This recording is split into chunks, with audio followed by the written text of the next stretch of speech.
Breaker Crunchers! It's Saturday night in Phoenix, Arizona. Welcome to another fantastic episode of Couch Crunchers. Tonight we are going to be talking about the Planet of the Apes trilogy starring Andy Serkis. I've got here tonight with me my buddies Max and Sam. Say hi, guys. Hi, guys. Hello. Smart ass. Yes, so sir. we're gonna be talking about Planet of the Apes tonight, and these movies came out. I think the first one came out in 2007 or something. No, like 2012. Yeah. And It was like 12, 14, and 17, I believe. Is when that they how came it out. worked? So Now I'm gonna fact check myself.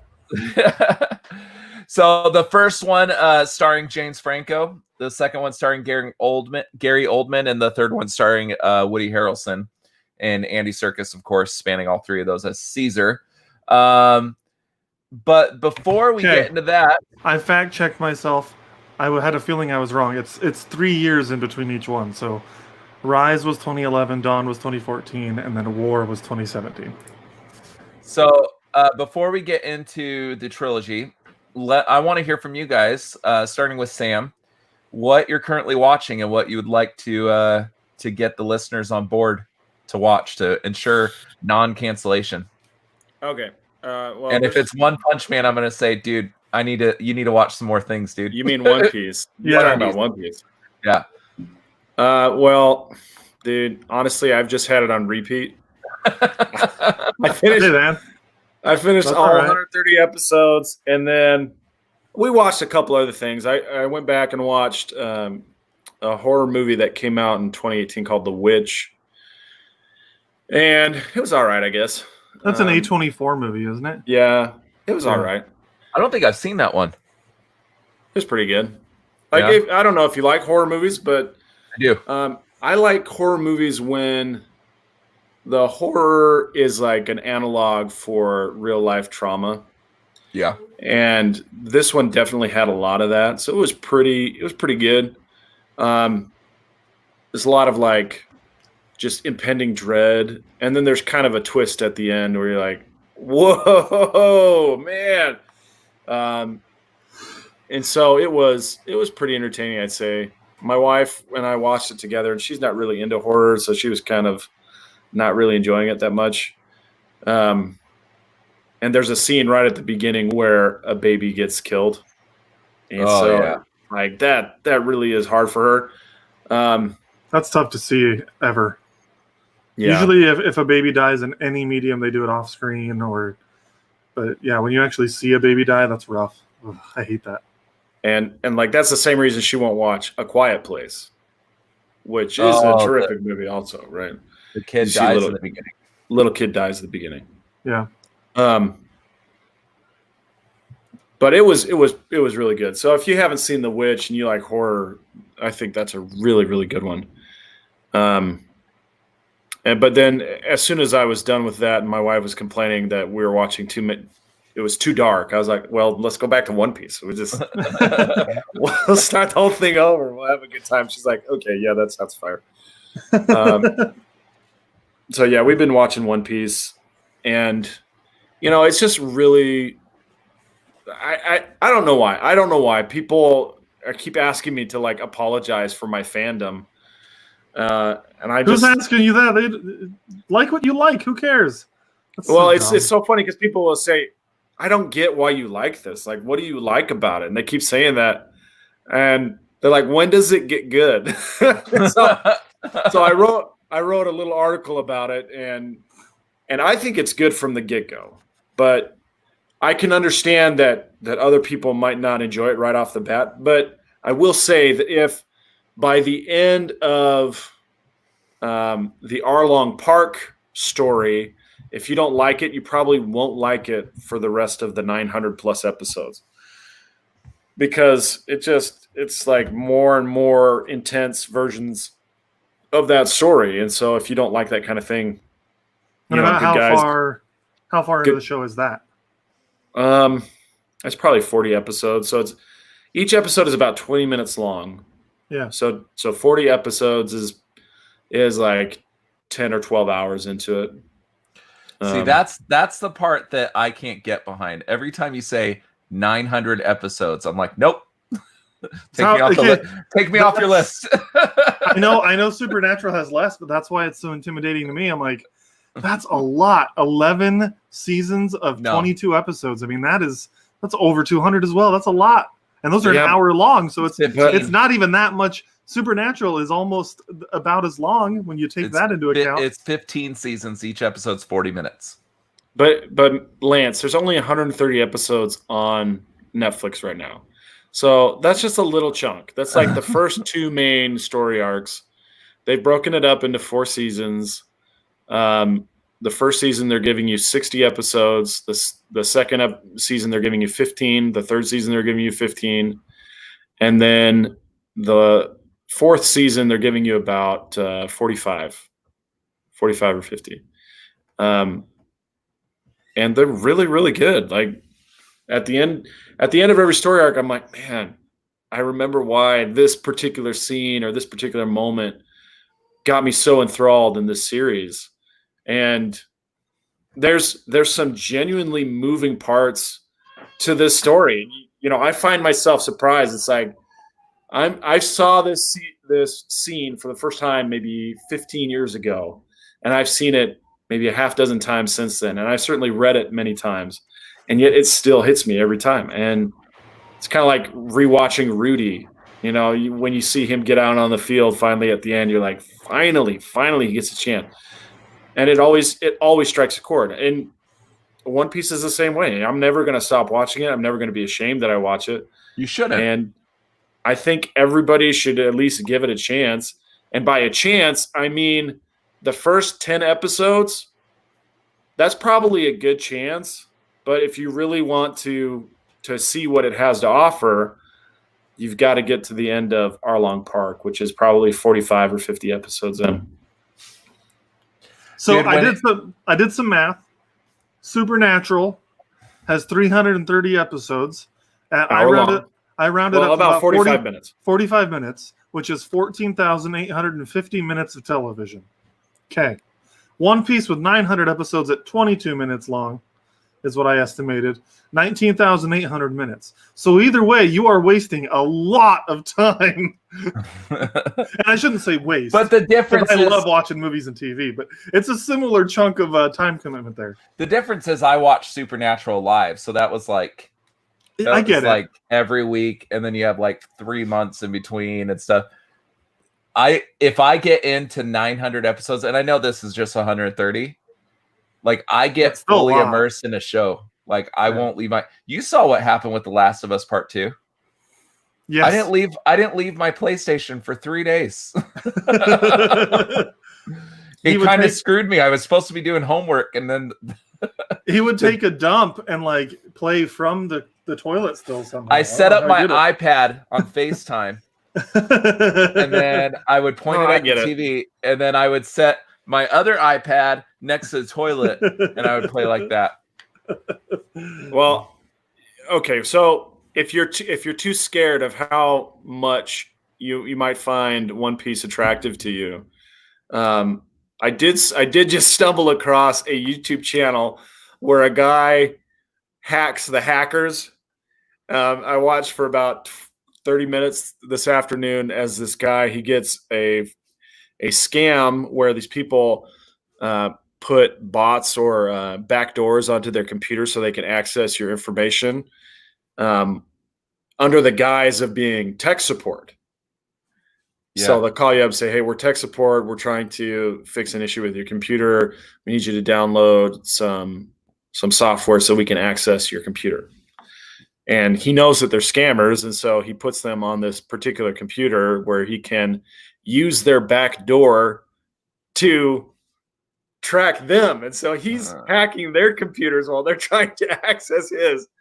And it's like bit by bit. So imagine Max the gamer guy calls up, and then by the end of it, he's telling the scammers where they are, their real names, who they're talking to, and he's tracking their every move, every click, their every conversation.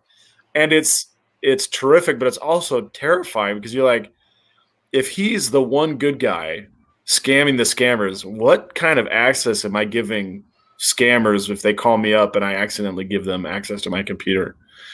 But it is also really entertaining. The guy's name is John Browning. So that's the other thing you've been watching? Is that the transition? Yeah. I was trying to figure out if there was like a tie into One Piece. Oh, dude, always a tie into One Piece. Because as soon as I'm done watching him, I'm going to go right back to One Piece. No, that sounds like a really cool YouTube. The tie-in is that scammers are one big piece of shit. Okay, so my grandpa, bless his heart, is, he's an older guy now, almost 90 years old, and he doesn't understand technology. And people will call him to scam him, and he is like the prime target. I don't know how many times my mom has told me a story about someone calling him and him giving up information he shouldn't. I'm like, oh no, grandpa. And then I have to help him. I have to help him change all of his passwords and do all sorts of stuff to get him safe. Cause man, it's rough. So I'm glad there's someone out there scamming the scammers, because they've taken advantage of my poor old grandpa too many times. Yeah, that's why you take away the phone and you just get on one phone with one big anti-red button that says hospital, and that's all they can push. And nobody can call them. Nobody can call them. But they can call out. Well, he comes from a time where people were a little bit more trustworthy, I think. Oh yeah. Not that everybody was, but our world is different today. Taking advantage of the older generation is a big thing right now. I mean, it's horrible. Anyway, I didn't mean to get somber. Max, what about you? What are you watching? So I'll wait to talk about The Last of Us 2 because I know you've been playing that. But I finished The Last of Us 2 on Monday, and then I decided I wanted to replay Red Dead Redemption 2. So I've been playing that. I'm a few hours into it, taking it a little bit slower since I've already played it before. So it's not like I'm dying to get through the story. I want to just re-experience it. So that's been pretty fun. But then on top of that, Doom Patrol Season 2 came out yesterday, at least the first 3 episodes. And I watched the first episode, and I was like, it was okay. It was good, not great. And then I got to the second episode, and I'm about 20 minutes in, and I was just laughing my head off because it was amazing. And I haven't had a chance to get to episode 3 yet, but episode 2 was so great. I loved it. Dude, I've only seen the first episode of Doom Patrol, the Season 2. Yeah. And when he punches that rat across the room, yeah, that was funny. I died. That was funny. Oh, so good. No, there was some definitely. That's why I said it was good. There were some really good moments, but it didn't feel as good as I remembered it from season 1. But season 2 came back in a big way, or episode 2 of season 2 came back in a real big way. But the original Doom Patrol, so it starts off in such a hilarious fashion in episode 1 of that show that season 2, episode 1 just didn't capture the same magic for me. Again, it wasn't bad. It was just. I think I know what it is. Oh, I know for sure what it is. The lack of narration is a big part of it. Mr. Nobody is one of the best parts of Doom Patrol Season 1, but he was the villain of Season 1. And, I mean, I don't think it's a spoiler to say that they, beat the villain of the first season. So now he's not really there as a presence. He might come back later. We don't know. But, he definitely made Season 1 as good as it was. But the other characters are so awesome too, so it's still fine. But I am missing Mr. Nobody or Dr. Nobody or whatever his name was. I forget. Mr. Nobody. But yeah, so that Red Dead 2, great game by the way. You can get Red Dead 2 on Xbox Game Pass right now, actually, and then of course you can play it on PS4, and I think it's out on PC now. I think the PC port has come out. So yeah, those are essentially. Oh. I did watch season 4 of 13 Reasons Why. I know, Lance, you binged that right when it came out, and so I was like, oh, I need to catch up on it. And I have to say, I didn't like it that much. I thought it was the best season. I thought it was by far the worst. I loved every second There were some good moments, but overall, maybe I just wasn't in the mood for it.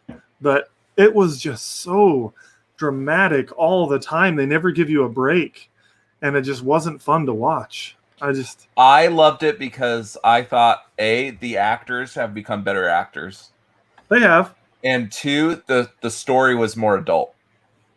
than it was. That's what I didn't like about it. I'm like, these kids are teenagers, and teenagers don't go through that much nonsense. I felt like this season had more heart to it. Yeah, I wasn't into it. Yeah. I watched it all. I liked it. Season 1, I think, is by far the best the show was. With the Hannah Baker story, that was super good. And seasons 2 and 3 were really good too. Season 2 I liked a lot. Season 3 I liked, and this one was just I didn't like season 2. You didn't like season 2? I did, because the whole thing was revolving around Bryce Walker, and it felt very how do you say? Because season 1 is the only one that's based off the book, right? Yeah. The final 3 seasons was just from the show producers or whatever. Uh-huh. Season 2 felt like they were pigeonhole, a lot of things, like trying to make it work in a second season where the second season didn't really need to be made. I thought they picked it back up with the 3rd and 4th season, but the second season was my least favorite. Yeah, I like the show.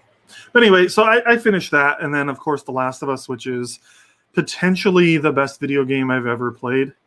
As far as storyline is concerned, I mean, there are games out there that are more fun to play, but that game is a masterpiece. My review is up on the website. I would encourage you guys to read it if you've played the game, or if you don't think you're ever going to play the game, read it. That's fine. How do I say this? I honestly, I'll just say it. I honestly think it's the best written review I've ever done for Couch Crunchers. It's very good. You read the whole thing? Yep. I think it was a very well written review on my end, and I think that's because the game was so good. It really spurred a lot of emotions in me. So if you finish the game, read it. I know one of our friends who has played the game, he doesn't agree with my score, but he did really enjoy the review. He told me, well, I'll just say who he is. He commented on our Facebook. Matt doesn't agree with the score I gave. Absolute Geek. Yeah, from Absolute Geek. But he enjoyed the review. So give it a read. Let me know what you guys think. I also read your review. I thought it was very good. I have seen a lot of reviews on YouTube for the game. I haven't played it myself, but I have seen a lot of reviews on YouTube. I've seen some Let's Play videos for Last of Us 2. I didn't go through the whole thing, but yours is definitely a dissenting opinion, I'd say. Most of them have kind of taken along Matt's perspective. Yeah, it's really weird. It's kind of feeling Last Jedi-ish in that way, because like all the critics pretty much were giving it rave reviews before the game officially came out. IGN, Game Informer, almost all of the big ones. There were a few outliers that didn't give it a good score, but almost all like the gaming sites gave it 10 out of 10, 9 out of 10, like perfect scores. But then it got into the hands of the gamers, and a lot of people hate it. I've noticed too that a lot of the things I've seen regarding the negative reviews have been a lot of people are upset about the homosexual. They think there's a homosexual agenda in it. No, it's just that the no main character is gay. Like, get over it. Yeah, it's not an agenda. It's just showing a character that is gay. It's so And then there's a lot of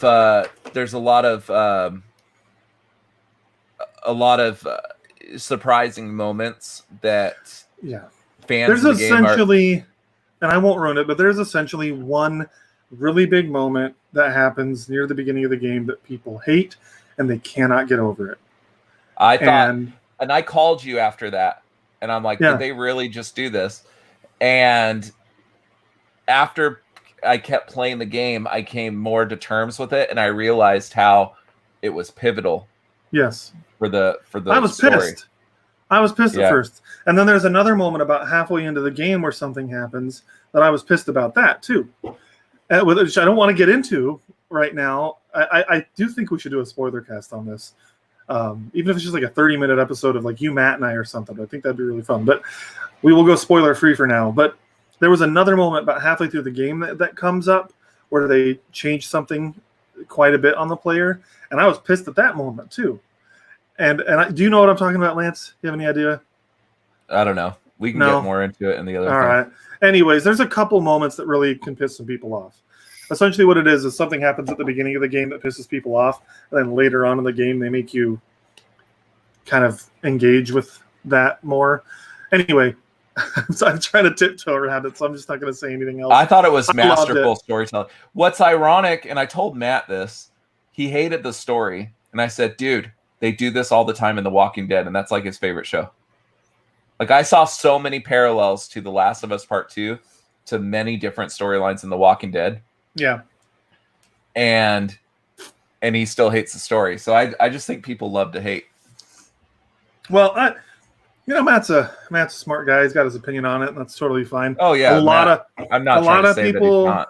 No, I know. A lot of people agree with him. But what I like about people like Matt that I've engaged with on the internet about it, they don't agree with my score and my mentality on it, but they acknowledge he's cordial, and those people acknowledge that there are other wonderful aspects to The Last of Us too. The visuals are stunning. The music is incredible. Like, most people that I've talked to don't dissent that. They might say that they think the controls are clunky, which they're basically the same as the first game, but refined a little bit. And they are clunky, but I found that to add to the allure of the game. It added to I would have much rather played this game on Xbox. Well, I'd rather play almost anything on Xbox because I like the controller better. Yeah. But at any rate, The Last of Us 2, in Lance's, in my opinion, is a masterpiece in gaming. It's a wonderful story. If you played the first one, there is definitely a chance you will hate this one because of some decisions they make with the story. But they knew exactly what they were doing. I want to plug a podcast that doesn't need a plug for me. They're way bigger than us. But Kind of Funny Games is a gaming website, and they do a podcast and stuff. They had Neil Druckmann, who was the director for the game. They had Troy Baker, who's the voice actor for Joel, and they had Ashley Johnson, who's the voice actor for Ellie, all come onto a podcast with them, and they spoiled the heck out of the game, but they dive really deep, and they ask Neil Druckmann, why did you make these decisions on the story? They ask Troy Baker, who plays Joel, what do you think about the decisions? Did you have any input on the direction they took with your character? And same thing with Ashley Johnson and her character, Ellie. It's a very, very good spoiler review with the perspective of the writers, essentially. Not that the actors wrote it, but the actors are very involved in the storytelling with these characters because they're very attached to them. So I would encourage you guys, if you want to hear more about The Last of Us 2, to check that out. Kind of Funny Games. It's like, you'll know. It says Last of Us 2, spoiler part 2 or something, and it says Neil Druckmann and Troy Baker. They get pretty emotional. Troy Baker actually cries as he's talking about it because he is so attached to the story that he just is emotional that people are feeling the way they're feeling because he was very he just loves it. So anyway, I think it's masterful. Give that a listen. The storytelling is just out of this world. I'm literally playing the game, and there's about 6 or 7 moments in this game when I'm sitting there looking at the screen. I put my controller down while the cutscenes are still playing with my mouth dropped open, because I'm like, these moments that they have there was so much risk involved with taking some of these decisions that they did, right? Yeah. But I felt like the payoff was huge. Like, I felt like the whole story makes Ellie grow as a character, and it brings her out of that adolescence, and it brings her into this more mature thing where I want to see her story continue. Now, before The Last of Us, the original Last of Us, after it ended, I was like, how are they going to continue this? Like, I don't even really, it was great as a standalone, right? And that's what a lot of people were saying. Like, you don't mess us up. Like, just leave it alone. We don't need a sequel, right? Yeah. But they followed it up with such mastery that it's my favorite game, hands down. Like, but I'm also a very big nerd when it comes to Naughty Dog games in general. Yeah, I mean, The Last of Us was your favorite game before this, wasn't it? Yeah, and I think The Last of Us 2 might overtake it. That's fair, man. I think it's better than the first one. Just because they fixed some of the things that bugged me about the first one. Like gameplay-wise or story-wise? Like certain things that I'm trying to remember now, but there were certain things that you had to collect that now you don't have to collect. Like, you would run out of things. Oh, stupid shivs, man. Yeah. Oh, yeah. Which you still do with Abby. Yeah. Yeah.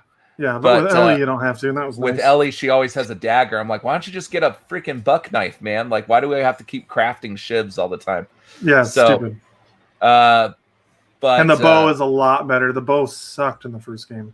Yeah, it's a lot better in this game. So I'm gonna get. Are you good? I'm gonna get real quick into what I just finished season 2. So I binged this show on Netflix called The Politician with Ben Platt and Gwyneth Paltrow, Lucy Boynton. It's fantastic, guys. Like, I've been meaning to watch it for a while because politics has always been something that's interested me.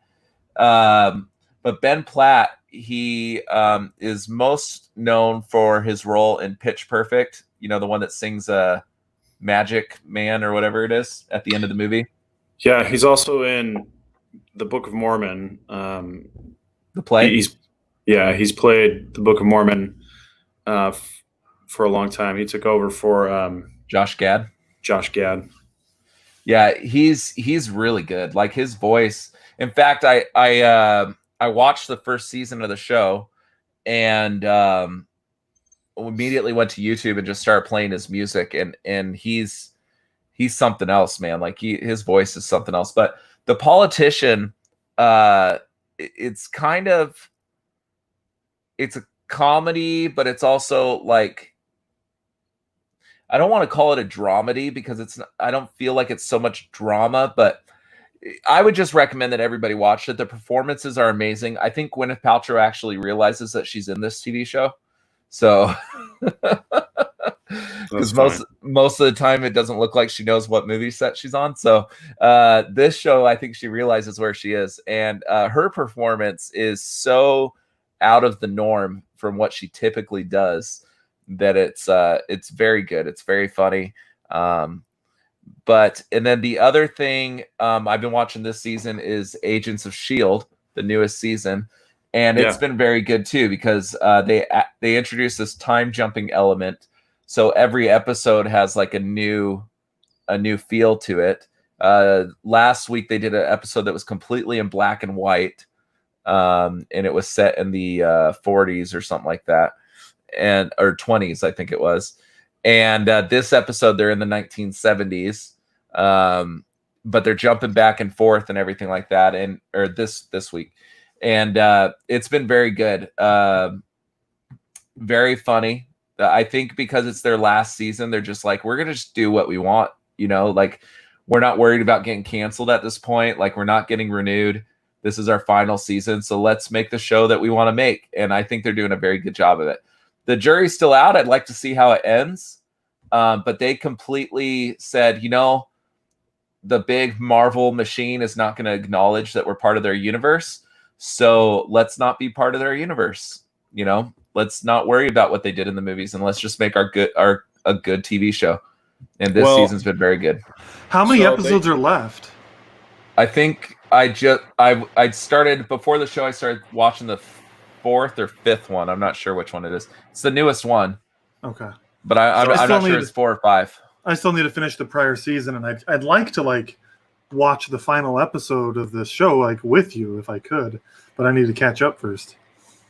So I want to bring up that after Captain America Winter Soldier, when Hydra showed themselves to have been installed in S.H.I.E.L.D. for a long time and basically growing like a weed alongside S.H.I.E.L.D., that was kind of the last time that the show and the movies were part of the same. They were on the same page. After that season, they said, we're just going to take cues from the themes of the MCU, but we're not going to pretend like this is still part of the same universe or that the timelines are exactly the same. And so when you're talking about them jumping through time and going to different time periods, that's them taking cues from Endgame time crimes, going back in time and getting all the stones. They're trying to take a cue from that, but they're not necessarily trying to incorporate the exact continuity of the movies into the series. Well, the thing is, too, is that the science they explain in the show is completely different than the science they explain in Endgame. With Endgame, you're talking about the time travel elements. Yeah. Oh, yeah, so like in it's not even Endgame, close to the same. Yeah, like they're jumping through time. Like I definitely saw similarities, but in Agents of S.H.I.E.L.D., the whole thing, let's jump into time and let's make sure that the past isn't screwed up so it doesn't mess up our future. Like they say several times, like, we need to make sure this will happen or this person's never going to be born, right? So it's more of a Bill and Ted's take on. Oh yeah, there's like Back the Flash, to the Future, and yeah. It's very traditional. Yeah, they're jumping through history and they're trying to protect the basically, without spoilers, the Chromicons are jumping through time, trying to take down S.H.I.E.L.D. at its pivotal moments in history to abolish S.H.I.E.L.D., right? And the agents of S.H.I.E.L.D. are jumping in through time with them, trying to stop them from stopping those moments. But Endgame, it's like you can go in the past, but you're not going to change your present type thing. And like it got really unique with the time travel laws or whatever. But this one is definitely Bill and Ted, Flashpoint, Back to the Future type elements. Well, so no, Back to the Future, it's malleable. With Bill and Ted's, it's deterministic. So when you go back in time in Bill and Ted's, you always were back in time. And you're not going back to change anything. You're going back to live out the timeline as it was always meant to be. And Bill and Ted's, that's how Bill and Ted's works. That's how 12 Monkeys works, where it's deterministic. You're living out the timeline. You're not changing anything because there's no butterfly. There's no butterfly effect. You always went to the past. You were always there, and that's led to things that have given rise to you now. Whereas Back to the Future, it's you go to the past and it changes the future, but there's really just one timeline. And the way that they did it in Endgame is if you go to the past, you have created a branching timeline. It's not the same timeline. It's now a different timeline. So when you go back to the future, the timeline that you left may or may not be the same one that you go to. That's how Agents of S.H.I.E.L.D. is. So they didn't always go because like they would come into a time and say, oh, this person died 3 years ago, right? And then they get there and they realize that person didn't die 3 years ago, that they're still around, essentially. So like a lot of the things they're doing is affecting when they jump into the future. Things are different. Yeah. Okay, so that's also kind of how Dragon Ball Z handles time travel, and they did it before Endgame did, by the way. with branches? Yeah, so there's a character named Trunks, and he comes to the past and changes the timeline, but then when he goes back to his future is unchanged because it's a different timeline. And he's going back to a different timeline than what plays out. So it creates branches that he may or may not get to. That's in Dragon Ball Z? Yeah. Really? I don't remember that part. I remember the Trunks movie, which is awesome, by the way. It's like one of the best Dragon Ball Z movies. But I didn't remember that in the show he went back to the future and it was the same. Anyway, I have to rewatch that show. That's my favorite anime, but it's also like the only anime I've watched. But I love Dragon Ball Z. It's so good. So the episode I'm watching now is episode 5, Max. And so is it only 7 episodes this season? Is that it? Well, then shoot, I'm not going to catch up in time. Yeah, I'm not waiting for you to watch a whole season. No, that's fine. Yeah. I think it's only 7 episodes. I'm not sure because that's all I see listed. But the last episode I'm seeing listed here is called The Totally Excellent Adventures of Mac and D. And the D. That sounds a lot like a Bill and Ted's reference. Yeah. It does, actually. So, which Bill and Ted got pushed, right, to August? The new one? Based on music? I can't remember. Everything gets delayed. But it's going to have 13 episodes, is what it says. 13? Yeah, so I've got some time to catch up. And speaking of Bill and Ted's, Kevin Smith saw the movie. Uh-huh. You guys remember our old friend Kevin Smith from Clerks and Dogma and Jay and Silent Bob? He's our buddy. We text him all the time. We do? Yeah, right. I've actually had communication with Jason Mewes, his sidekick. That's true. He interacted with us on Twitter. Anyways, Kevin Smith saw the movie. He said it brought him to tears. That they totally stuck the landing. So now I'm like, okay, but I may be more excited for Bill and Ted's than John Wick 4. But Kevin Smith also said Batman versus Superman was good. I was literally about to bring that up. Even though I love Batman v Superman, he says everything is good when he sees it because he's just a hype guy like that. You know what I mean? Yeah, but at the same time, maybe it's a hype guy, but maybe he's also in the business of making movies and he knows how hard it can be. Sure. And he doesn't want people dumping on him either. But very true. Yeah, because if we could, we just reference Cop Out with Bruce Willis and. Was that his movie? Yeah, he directed it with Bruce Willis, and he and Bruce Willis hate each other, because of that movie. Because of that movie, it was Cop Out was what, Bruce Willis and Tracy Morgan or something? I don't remember, but it was awful. I never saw it. It was a bad movie. And I'm a big Kevin Smith fan. In fact, if you look right there, there's my Kevin Smith pop. Are you tickling Kevin Smith's balls right there? Yeah, I'm tickling. I'm tickling just below his hockey jersey.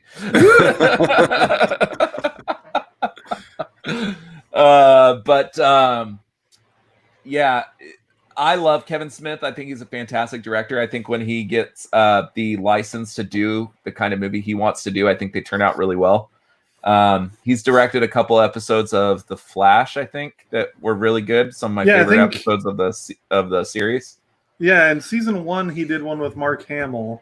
I'm forgetting the name of that character now, but that was a fantastic episode. Was The Trickster. The Trickster, that's it. Yeah, that was great. Mm-hmm. Yeah, he's done some good stuff. I like Kevin Smith a lot. He's great. Done Supergirl, too. He's directed episodes of Supergirl. Yeah? I wonder which ones. I'm so tired of those. I'm so tired of the CW stuff. They just need to cancel them all. They're not going to. A lot of people love them. It's just not for me. Now that the DC Universe stuff has come out, I'd rather watch Titans, Doom Patrol, even Swamp Thing above any of the Arrowverse stuff. And I do need to watch Stargirl. I know. You keep telling me. I will get to it. I really like Stargirl. It's really good. My brother loves it too. He's been telling me great things. Anyway, should we get into the movies? Yeah, let's talk about Planet of the Apes. Me, Caesar. No. All right. Before we start about the new ones, what was the first Planet of the Apes movie you ever saw in any of the iterations? Oh, I saw the Charlton Heston one when I was a kid. Yeah, me too. Yeah. I think though my first one was the Mark Wahlberg. Oh, I'm sorry. I was like, what's the hype? This thing's been around forever, and this is what it is. Was that Michael Bay? I don't remember. Who did that one? I think that movie is awful. And in that movie, Mark Wahlberg, his love interest is one of the apes, and I don't think that's humanly possible. I think that's bestiality, and that's illegal in most of the states. So it was directed by Tim Burton. Yeah, that's right, Tim Burton. Oh, was it?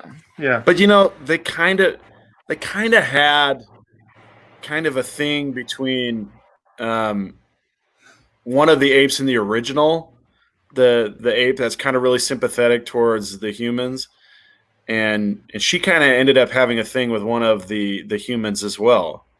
But it wasn't it was like a will they won't they kind of thing, because it was really kind of weird. And then when the apes end up going back to modern Earth or contemporary Earth, they were trying to fit in. It was really kind of a strange thing, because it's kind of an analog for a lot of different things about integration and a lot of strange societies coming together. But these are different species. They're not the same species. And so a lot of the themes that you would expect to be analogous to things that people were experiencing at the time those movies came out, they don't always hold up because the analogy can only go so far. Yeah, for that era, I would imagine X-Men was a better analogy because they're all humans. Yeah, no, it's true. That's why I think that this new trilogy is going to stand the test of time a little bit better than some of those older ones. Charlton Heston's the original will always be a fan favorite. Like that's a sci-fi favorite amongst sci-fi fans. Classic, But these three movies, because that they focus on the primary subject is the apes, right? And it's they make them so humanistic that it's about war, right? It's about a second class society that is being hunted and things like that. And I think that these are going to be loved for a long time. A lot of people like these movies. I think the rating on Rotten Tomatoes is close to an 8, right? I don't know. I think it's like 7.6. They're all about equal. I don't know, but I want to answer his question before we move on. And I'm sorry. The first I ever saw and the onlys I've ever seen are these. Rise of the Planet of the Apes is the first Planet of the Apes movie I've ever seen. And then Dawn and War are the only two I've ever seen. I thought this franchise looked like garbage. I never had any interest in watching Planet of the Apes movies, which is why I never did. The 2001 one looked stupid with Mark Wahlberg, so I never saw it. The old ones looked stupid to me, so I never saw them. And I didn't want to watch Rise either. And then Lance told me it was super duper good, and I think you watched it with me or something. I think, maybe not, but I finally saw it, and I was like, oh wow, that is pretty good, and I love this trilogy. But yeah, that I hadn't seen any of it until Rise because I thought it all just looked so stupid. If you're the kind of person that can watch classic movies and remember that they're classic and the special effects aren't good, because sometimes I'll show classic movies to my wife. The other day I showed her Little Shop of Horrors, and she's like, "This is stupid." It's a great movie. Are you freaking kidding me? Like, this is one of the greatest movies ever. Yeah, or the other one is the Rocky Horror Picture Show. She doesn't understand that one either. So if you're okay watching old movies and realize they didn't have the technology of that time, the Charlton Heston one is a must watch. I want to. My intent was to watch it this week so I could have that as a point of reference, but I couldn't find it on Netflix or anything, so I didn't really know where to watch it, so I didn't do it. Yeah, I was thinking about purchasing that entire series. The 2001 it's supposed to be a continuation, right, Sam? No, I don't think so. I think they are trying to start over. Is it supposed to be a reboot? It's a reimagining of the first movie because at the end, instead of seeing the Statue of Liberty, they basically have gone to Washington, D.C., and it's all apes. Everything there is the same except for every human monument or human statue is replaced with an ape monument or ape statue.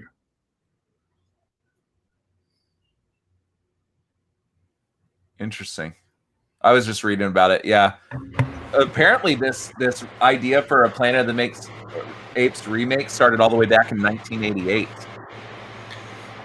And honestly, it's decent effects wise, but the problem is the apes still look like people in costumes, right?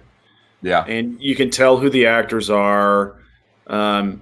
Whereas in this new trilogy, you don't see actors, you see apes. You like Andy Serkis, he is the master and always will be the master of performance capture technology, right? Yeah, he spearheaded it back in 2001. He won awards. Yeah. He won awards. No, he did. Performances. He is so good. Lord of the Rings is like one of the first movies, Two Towers specifically, is one of the first movies to have like an all CGI character, and it looked good. Now, you go back and watch it now, and you can definitely tell that it's not the best quality of CGI compared to today, but it still holds up quite well, and that's because he was so good at that technology. And it's just interesting, the CGI technology in general, because as I was rewatching this trilogy recently, I was like, oh wow, I remember the CGI in Rise and Dawn being a lot better than they were. But really, War, the CGI holds up extremely well, and it's gorgeous. War looks almost real. It does, almost. There's a few shots, but there are some movies that have come out where the CGI still, like War, is better than some of the CGI I've seen. Like in Endgame, the scene with Hulk in the restaurant where they're Ant-Man and Captain America and Black Widow are talking, and he's dabbing. You've got Hulk dabbing. Dab. That's bad CGI. I don't remember that one, but there's the rhinos in Black Panther are pretty bad. Yeah, if we're talking MCU movies, Marvel's kind of notorious for having moments of bad CGI. Yeah, they use so much. Yeah, they probably run out of budget near the end. They're like, we'll just make this one look. We'll do shaky cam here. They are not running out of budget. If they go to Disney and said, we need $1 trillion to finish this movie, Disney's going to find a way to give it to them. Yeah. But I do want to say, getting back to it, so Andy Serkis, he not only portrays these characters well, and the CGI is not just done well, he becomes these characters, he inhabits these characters, or they inhabit him, and it's a moving performance. And if you even watch the behind the scenes where they show you him without the CGI makeup, you're like, man, that's crazy how well he does these characters. Oh, he gets down, dude. He is so good. Yeah, he commits. You forget that Caesar is an ape while you're watching he's so good that you're watching it and it just seems like a movie about two rival camps, right? Right. You forget that these are apes at points in the movies. Like, if you're just not paying attention to it, like, it just seems like another human society, right? Hairy humans, but still, like, they hey, watch it. But his performance, like, it is performance art. Like, oh yeah, a lot of the time you see these people, they get in these CGI things and they're like, oh, it's a cartoon, right? They kind of write it off as a cartoon. But with this movie, I mean, he takes it as serious as Denzel or any of these famous actors would ever, and he does a phenomenal job. Like, those awards that he won were well deserved. I mean, Gollum, he was Gollum, right? Yeah.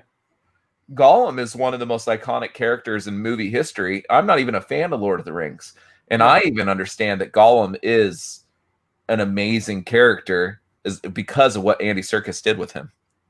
Andy Serkis is so freaking talented. I mean, he sounds like a different person with several of these characters that he does.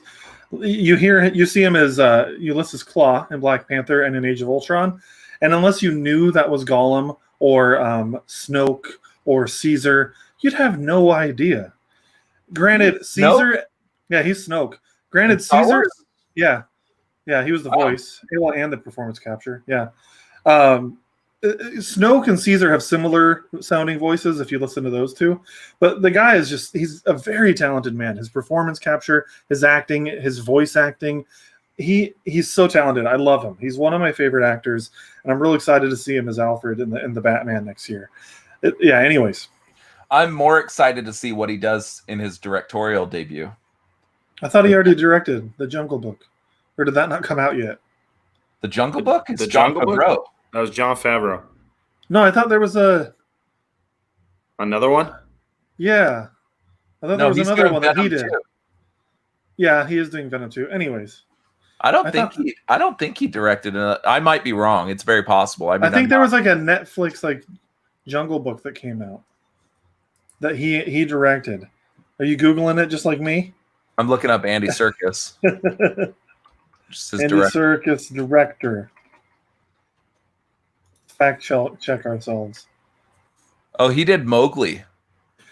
Okay, that's what I meant. Okay. Yeah, no one saw that movie, so I choose to recommend Venom. I didn't even know that was a thing. Mowgli. Yep. Yeah, so I was right. It's another Jungle Book movie, essentially. Yeah, that's the name of the character in Yeah, Jungle exactly. Book. I thought we were all following the same. Yeah, no, we are. The same trail here. We're all walking the same path. I think Venom 2 is going to be very good. I'm excited to see Woody Harrelson as Carnage, but I'm more excited to see what Andy Serkis does, if he can make it more of a better movie than the first one, I guess, for lack of better words. Well, my guess is they saw the weakness they had in their mocap and their CGI characters, and so they're bringing him on to clean that up because he did such a great job. Kind of trained Tom Hardy a little bit. He's the expert. He is the expert in mocap acting. Yeah, for sure. And when you have a Venom and a Carnage going against each other, you want it to look good. When you watch the Planet of the Apes movies and you see an ape smacking its two arms down on top of the chest of another ape, it looks like there's actual contact. The sound design is extremely good. I love Rise, but Dawn and War, which were both directed by Matt Reeves, I think are better than Rise. And he did such a phenomenal job in both of those movies. I still haven't posted the article because I need to finish it, and I was so busy with Last of Us 2 that I haven't finished it yet, but I am in the middle of an article talking about Matt Reeves and why he's a good director for the Batman. And as I was doing some research for the article, I just did a quick Google for, I just did like War of the Planet of the Apes cinematography. And what I ended up seeing was this website had a top 25 best cinematography in all of history, and Dawn of the Planet of the Apes was like number 2 or something like that on there. Like Matt Reeves knows how to make some exceptional shots, and in War for the Planet of the Apes, I think he does an even better job than Dawn does. But these films, especially the last two, are just gorgeous. Like, I'm lazy sometimes, a lot of times, and if I own a movie digitally, my internet usually is good enough that it doesn't matter if it streams or it's on a disc. To me, it looks basically the same. The disc does look a little better, but I'm too lazy and I don't want to get up and put the disc in. But my physical copy of War for the Planet of the Apes in 4K, the digital copy was only in HD, and so I actually did stand up and put a disc in on my Xbox to play it in 4K. And holy crap, that movie is gorgeous. That movie is War for the Planet of the Apes. The third that one. movie, the third one, is stunning. It's visually, it's beautiful. I like Dawn more than I like War for one simple reason. I think War, they introduced a character in War that's very Jar Jar Binks to me. And I loved him. Bad Ape? Yeah. Oh, he's adorable. But he doesn't follow the tone that the first two movies kind of set in order. Like, and I get why they added him, but I don't think he was needed so much, like, to be so campy. Like, he has some of the most memorable lines from the movie, but he was very Jar Jar in that way for me. I think you need to watch episode 1 again. He's not that Jar Jar, but I do know what you mean. He is goofy. I thought he was the perfect amount because that movie has almost no lighthearted moments in it, and I think that he helped to add some lightheartedness that it needed. But I get what you mean. He is a very contrasting character compared to the tone of the movie. Yeah. So the real reason why I think Matt Reeves is going to be an excellent director for the Batman were the 5 episodes that he directed of Felicity. Most specifically, the episode Felicity Was Here. That was just phenomenal. That was a phenomenal piece of television. Well, no, but he did direct Cloverfield, and I think Cloverfield gets a bad rap because it's found footage type movie, and a lot of people don't like those. But Cloverfield is an awesome movie. Like, that whole series is awesome, but he directed Cloverfield, which I thought was very good as well. I don't know. Sam, what's your favorite, Dawn or War? I really enjoy, I think the third one was probably my favorite one. The whole trajectory of Caesar from kind of neophyte in the world where he's basically just a child, and he's looking around and he's seeing his treatment, and he questions everything. And he's like, why am I on a leash? I'm not a dog, don't put me on a leash. And so he gets a little bit more freedom, and then he starts to see his own kind, the apes who are struggling and suffering, but they're intelligent, and they're caring, and they're emotional, and they suffer, and he wants to help them be free. And so they escape into the woods, and then he starts to become a leader, right? And then so in Dawn of the Planet of the Apes, you see him as a leader, as a military leader, and by the end of that movie, he's a hero. And then in War for the Planet of the Apes, he kind of traverses this very dark path, where he's going up against the humans, and he's in bondage. And then he not only does he escape, but he conquers his enemies, and he leads his people to a free place. It's very Moses. And he goes from hero to legend, right? And when he finally dies, having given his life for his people, like that is such an amazing trajectory. And then to see what he becomes in the original series of Planet of the Apes movies, where he's kind of this founding figure, and the ideal for all apes to aspire to, like, it's very well earned. And I still hope that they get back to making some more of these, but Caesar is kind of where it's at. But I would like There's plans underway. Yeah, I would like to see them continue the series, and it's such a great journey for Caesar. I would love to see what happens to his legacy, and how they take his legacy and run with it, or corrupt it, or whatever. But it would be really, really cool to see how it goes, because it's like they're taking this innocent being and turning him. You see every painful step on the road to legend, or on the road to myth, and almost a god amongst these apes. So it's really, really amazing. I have one concern about a new movie being made. These first 3 movies were produced by Fox. Now Disney owns the rights, so the 4th movie is going to be done by Disney. I really hope that they still keep them adult, because we've seen what it is when they kind of dumb them down a little bit with Mark Wahlberg's movie. I really hope that I know for a fact Andy Serkis is not returning, because he's already said there's no plans for him to return, and he died at the end of the 3rd movie, so that doesn't really make sense. Who would you get to, like, would they focus more from the human perspective, or would they try to find somebody that can do the mocap like Andy Serkis did? Because I don't know if that person exists. So what I was reading, you're going to love this, Lance. It's kind of going to be taking off with Bad Ape, is what the idea was, is that it was going to be following him. I didn't, until we were literally, I just looked it up, like, while we were podcasting just now. Yeah, so, Bad Ape is played by Steve Zahn. Yes. From who I love. That Thing You Do. In Sahara. Yeah, yes. So it's tough. I didn't know they were doing another one until I looked that up like 15 minutes ago.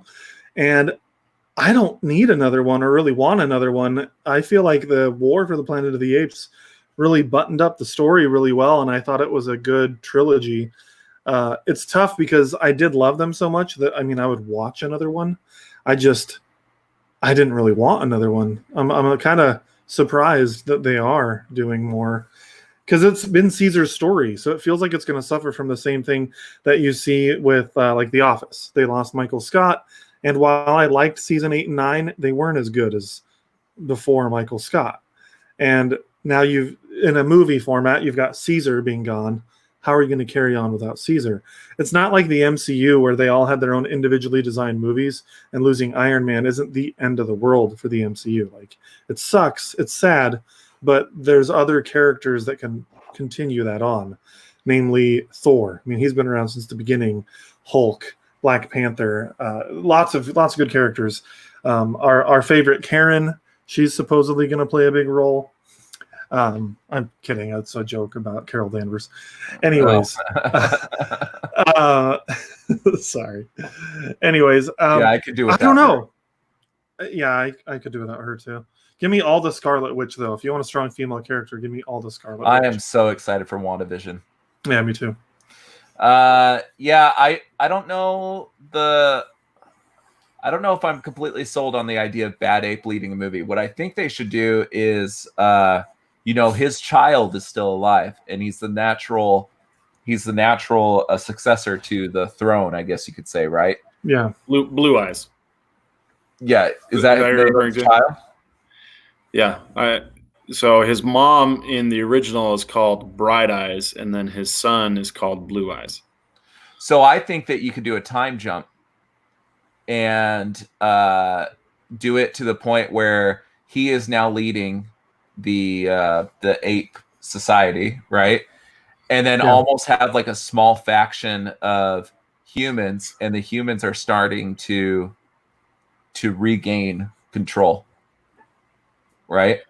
Mm-hmm. Well, so now the humans are kept in cages, and they're like, they've almost like, so the disease isn't around anymore. The disease has been obliterated, right? It's evolved. The disease has evolved into something else. It's worse. Yeah. So when you watch the original Planet of the Apes, the humans have become the dumb animals, right? Yeah. They're the ones who can't talk. They're the ones kept in cages. They're the ones who live in the jungles, and they've become decivilized, right? And so it's the role reversal that's the important thing, because you're watching it from Charlton Heston's perspective when he flies in, or even Mark Wahlberg's perspective when he flies in and he sees the apes mistreating the humans. He gets very upset, and then he gets mistreated by them. He gets put in a cage, and that's supposed to, kind of open your eyes to a lot of things. And I don't think they're ready for that, because they haven't even gotten that far yet in the story, right? In war, you start to see the evolution of, it's not the ape flu isn't just killing people, it's also the people who don't get killed, they lose the ability to speak. And so they kind of are deprogressing or moving backward in their evolution, so to speak. So not to speak.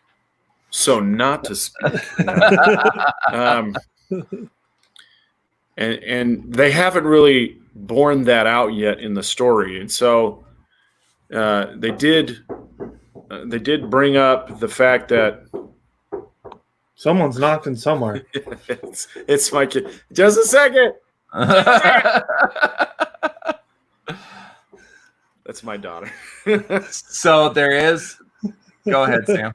So I like the idea of factions, but I don't want it to be a human faction and an ape faction. I'd like to see multiple ape factions and see how the Caesar legacy is adopted in different ways, right? And you can have a pacifist Caesar legacy. You can have a very warlike Caesar legacy, and people taking the same perspective and using it in different ways, much like you see in religion, right? Where you have people taking the same words in the Bible and then using them to bring about whatever ends they feel are necessary. Yeah. And that's kind of where I'm hoping the next movie goes, is kind of pointing at the fact that it's easy to take things out of context and twist them to fit your own personal means or your own personal agendas, and then have the true doctrine or the true Caesar doctrine come in and kind of bring everybody back together. I would love to see something more like that. So almost like a Civil War type thing? Kind of like a civil war, but then also have reconciliation between the tribes. I think it's important that there's reconciliation between the tribes. But if not, they can make that the new trilogies where you have a division amongst the apes that leads to an ape on ape war that leads to eventual reconciliation. It could be. You could take that theme as long as you need it to go. It could be a one movie theme, could be a trilogy theme. But looking at how apes are taking the legacy that Caesar left and twisting it or adjusting it as it needs to be done. I would love to see something like that. I think you've swayed me. I think I would like to see that too.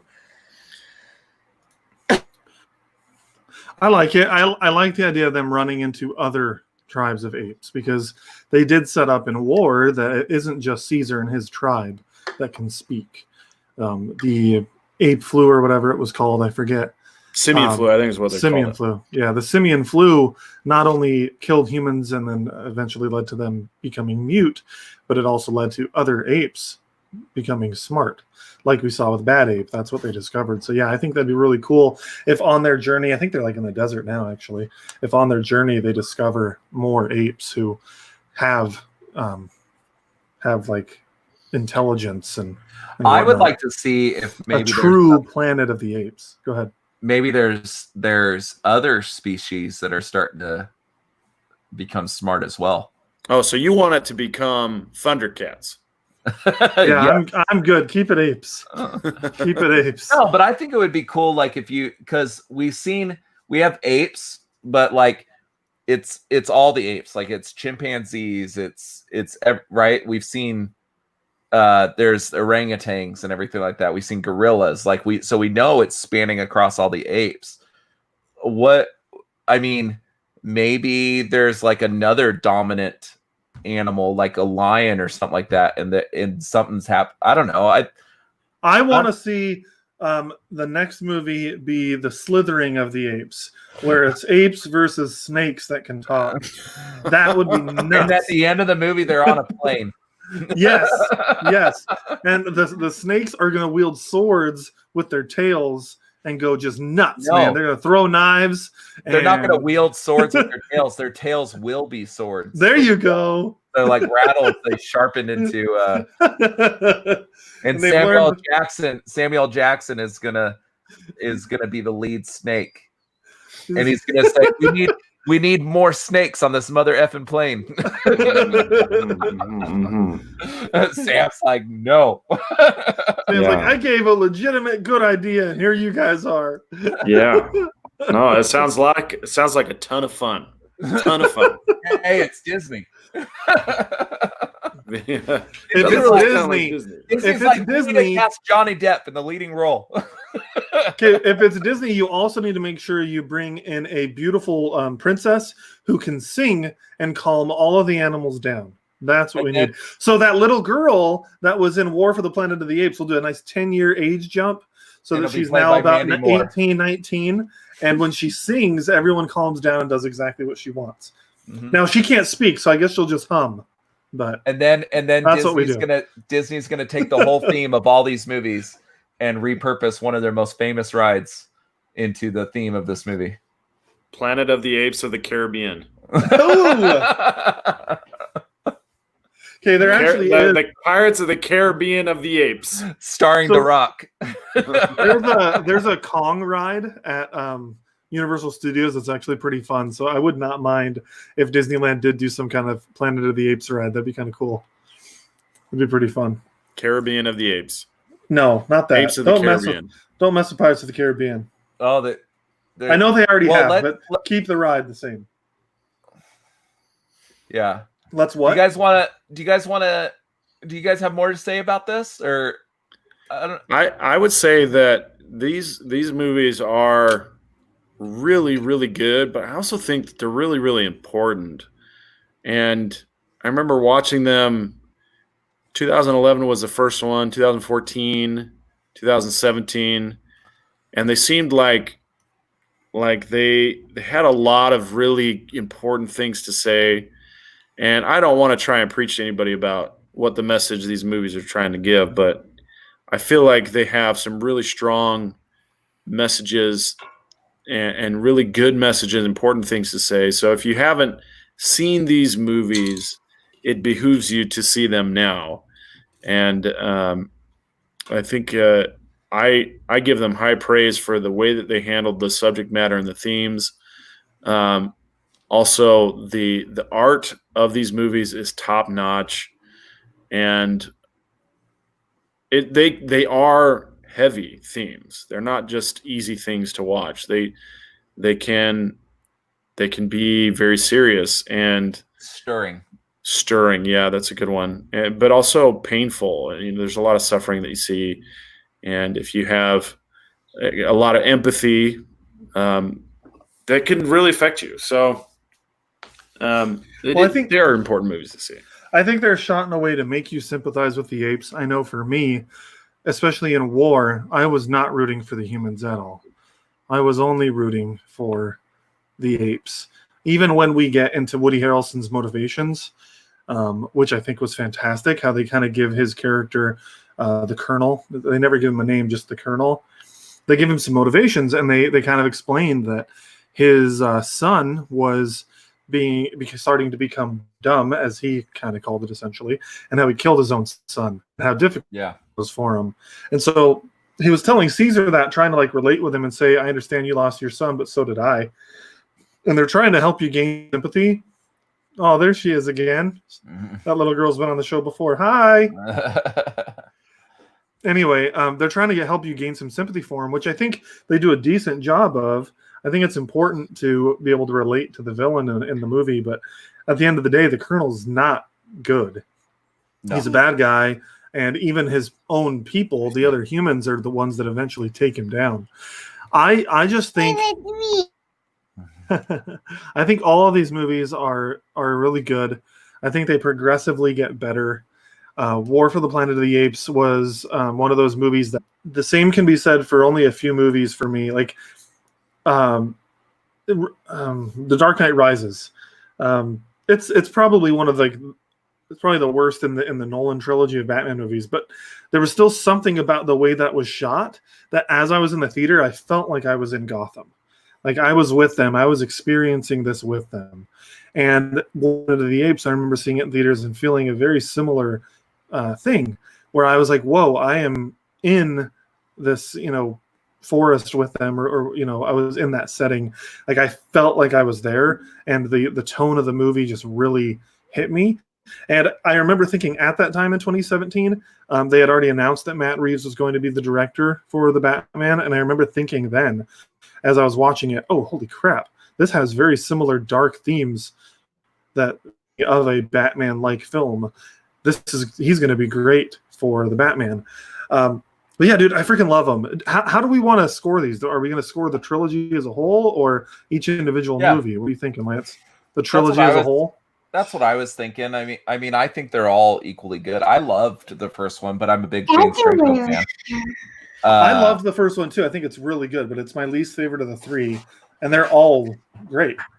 My favorite thing about the first one is Tyler Labine is in it, and Tyler Labine is one of my all-time favorite comedic actors. He's the one that initially gets the virus first. Oh, really? I don't know who that is. Tyler Labine. Okay, yeah, Tyler Labine, the actor, but is in one of the best movies I've ever seen, Tucker and Dale versus I've never seen that. Evil. Tucker and Dale versus Evil is a phenomenal movie. In fact, I was going to pitch to you guys to maybe review that one for Halloween. It is so good. And Tyler Labine, his role in this movie is a bit different than what he normally does. It's not as comedy central, but he's kind of the one that sets off the entire virus. Yeah, it's okay. You can say hi. So, but yeah, I think, but I think the best performance from a human in the entire movie is Woody Harrelson. Woody Harrelson. You mean across all of the trilogy?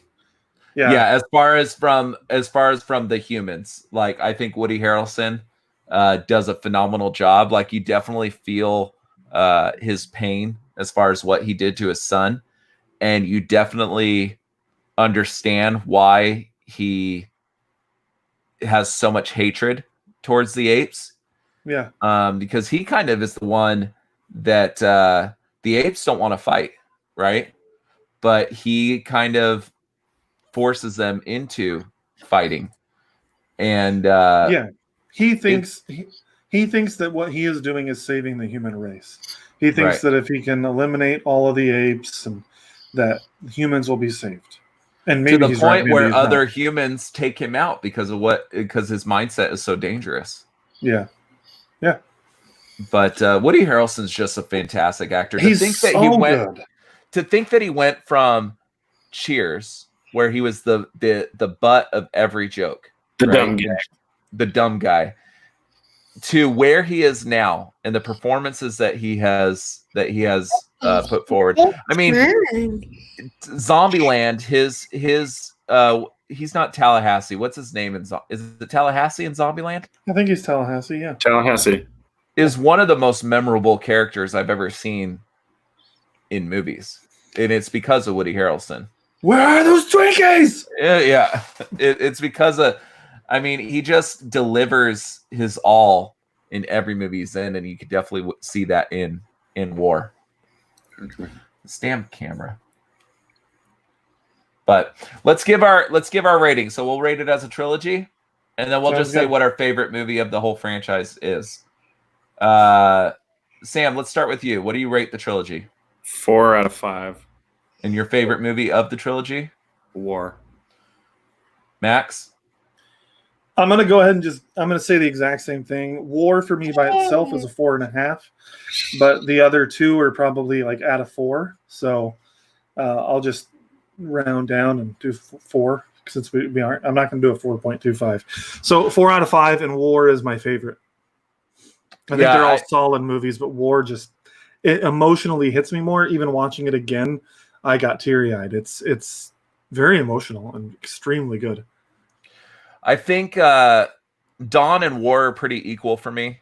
War would be better if they.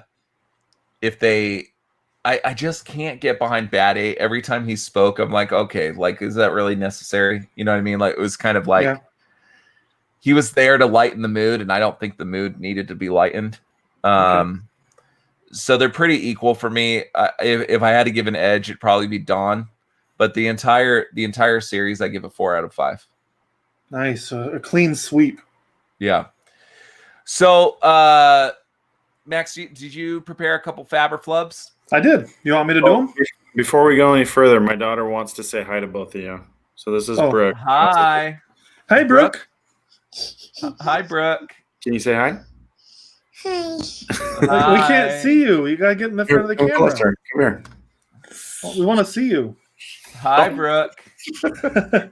So Brooke is my daughter's middle name. It's also Max's wife's middle Brooke. name.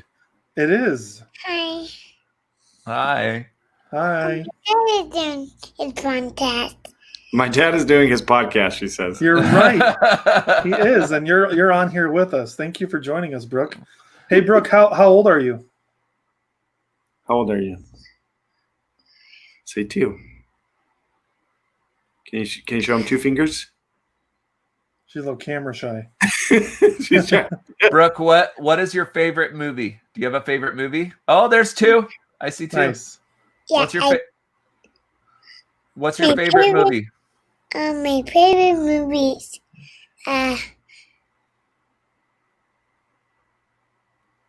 Is it Peppa Pig? It's Peppa Pig. Oh, that's a good one. I love that one. I thought she was going to say One Piece. I thought she was trained. I know that's not a movie, but Do you like Luffy? Yeah. Yeah, you like Luffy. She hasn't seen it yet. Be quiet. oh, be quiet. Oh, wow. Brooke is like, it's my show. All right. Thank you. Thank you for your help. She's a sweetheart. So, Yeah, we have a couple Fabric Flubs. I'm going to switch the order that you did these because the last one the first one you put, I want to save for the last. Oh, that was the first one I wanted to talk about. I think that's the least exciting one, but go ahead. Hey, you're out of focus though, Lance. I know something's wrong with my camera. You pay $120 for a camera and then it never. Okay, 10. Move the camera. Don't do that. I think if you move it a little, it might help. Well, it forces the focus to go. Like when I hold my hand. That's in front better of it. now. So okay, if you want to talk about this, No, you're good. Go ahead. You're leading the show. Whatever, dude. Margot Robbie is going to star in the new Pirates of the Caribbean movie, which effectively I think changes the trajectory of the whole franchise. It doesn't sound like they're going to bring Johnny Depp back. Do you think this is because Pirates of the Caribbean needs a fresh start, or do you think this is because of Johnny Depp's legal issues, or could it be both? Could be both.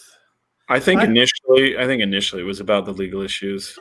I do too, but now that it's come out that Amber Heard was the problem, not him, I don't think it's that anymore. I think the series needs a reboot.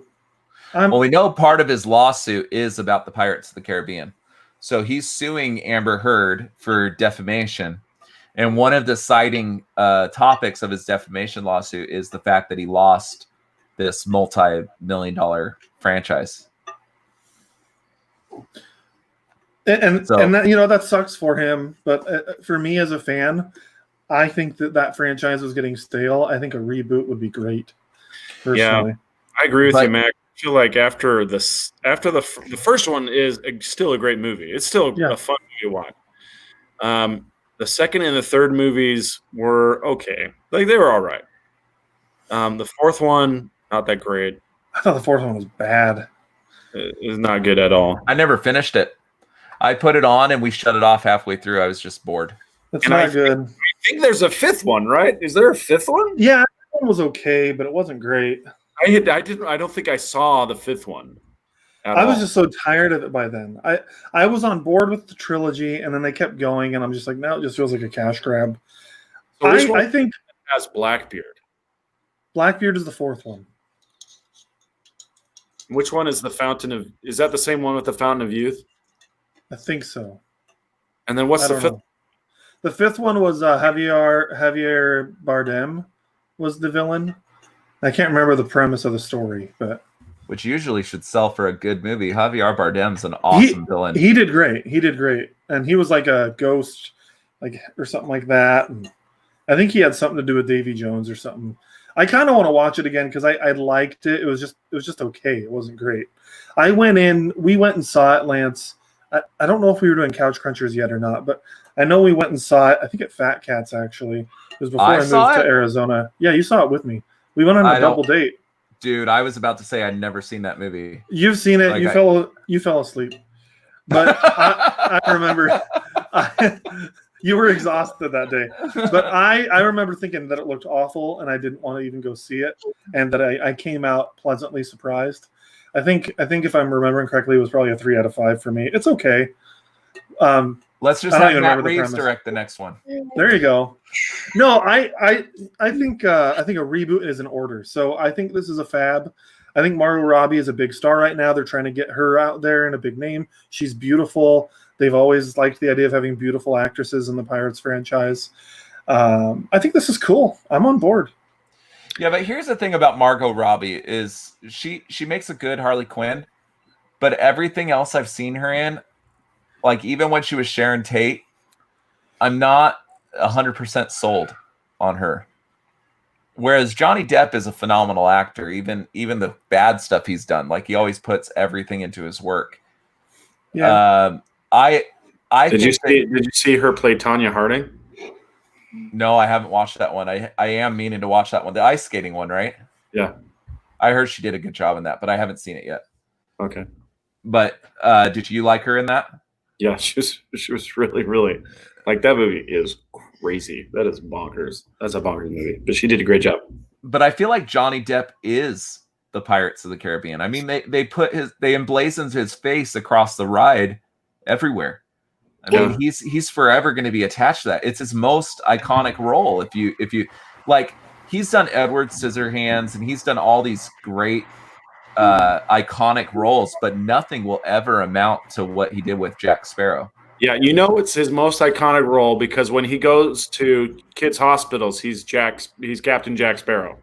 Yeah. He's not showing up to children's hospitals as Edward Scissorhands or the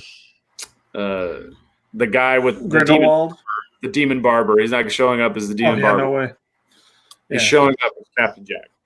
Yeah, because I mean, he's forever going to be tied to that role. And Jack, not Jack Sparrow, Johnny Depp has every role he's been in has been good. Like I can't think, like even his bad movies, he's still good. You know what I mean? Like you walk out and be like, I love that. He was a good Willy Wonka. You don't have to like the movie, but I think he was a good Willy Wonka. Oh, okay. Now I forgot about that one. No, he wasn't. You didn't like that? I liked it. I thought it was creepy. But hated Charlie and the Chocolate Factory with every fiber of my being.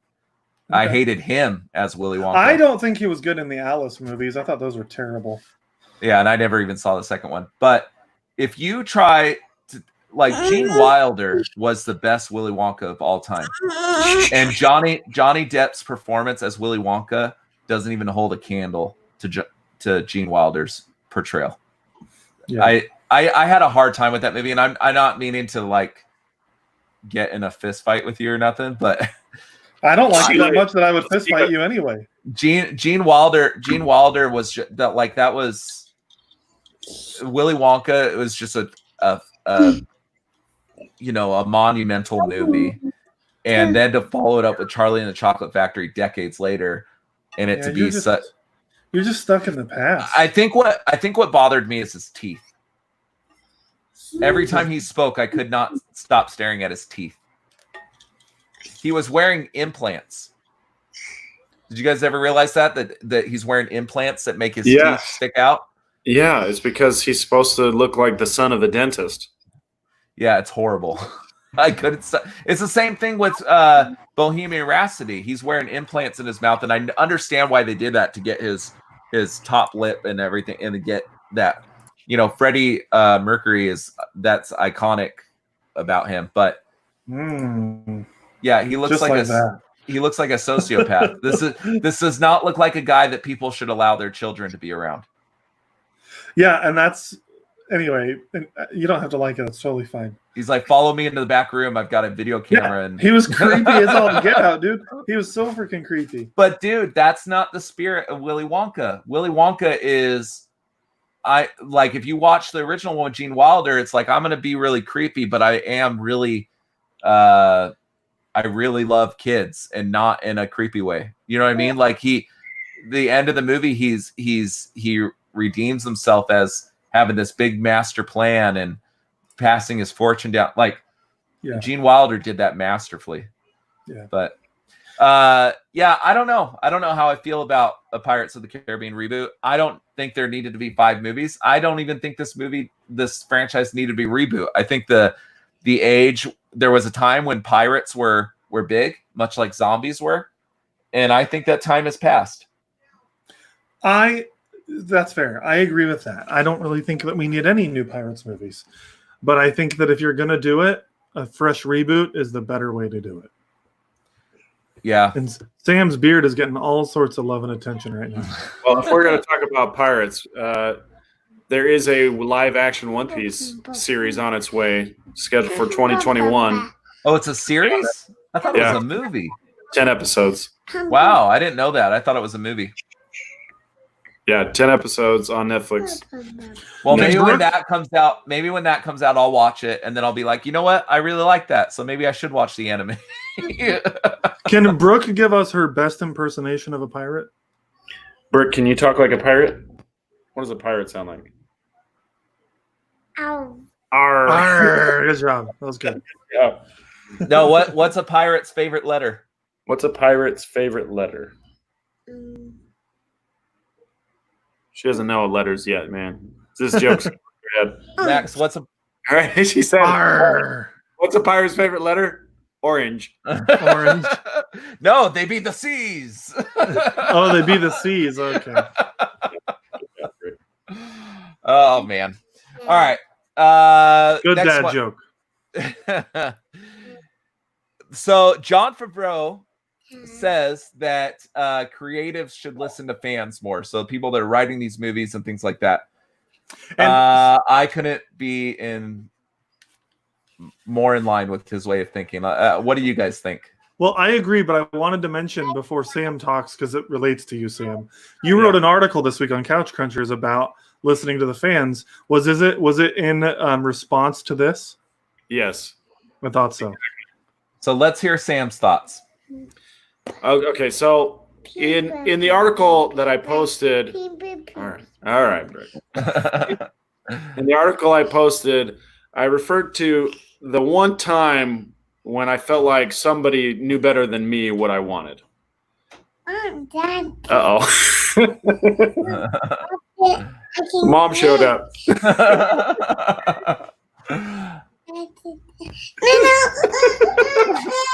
Thanks, babe.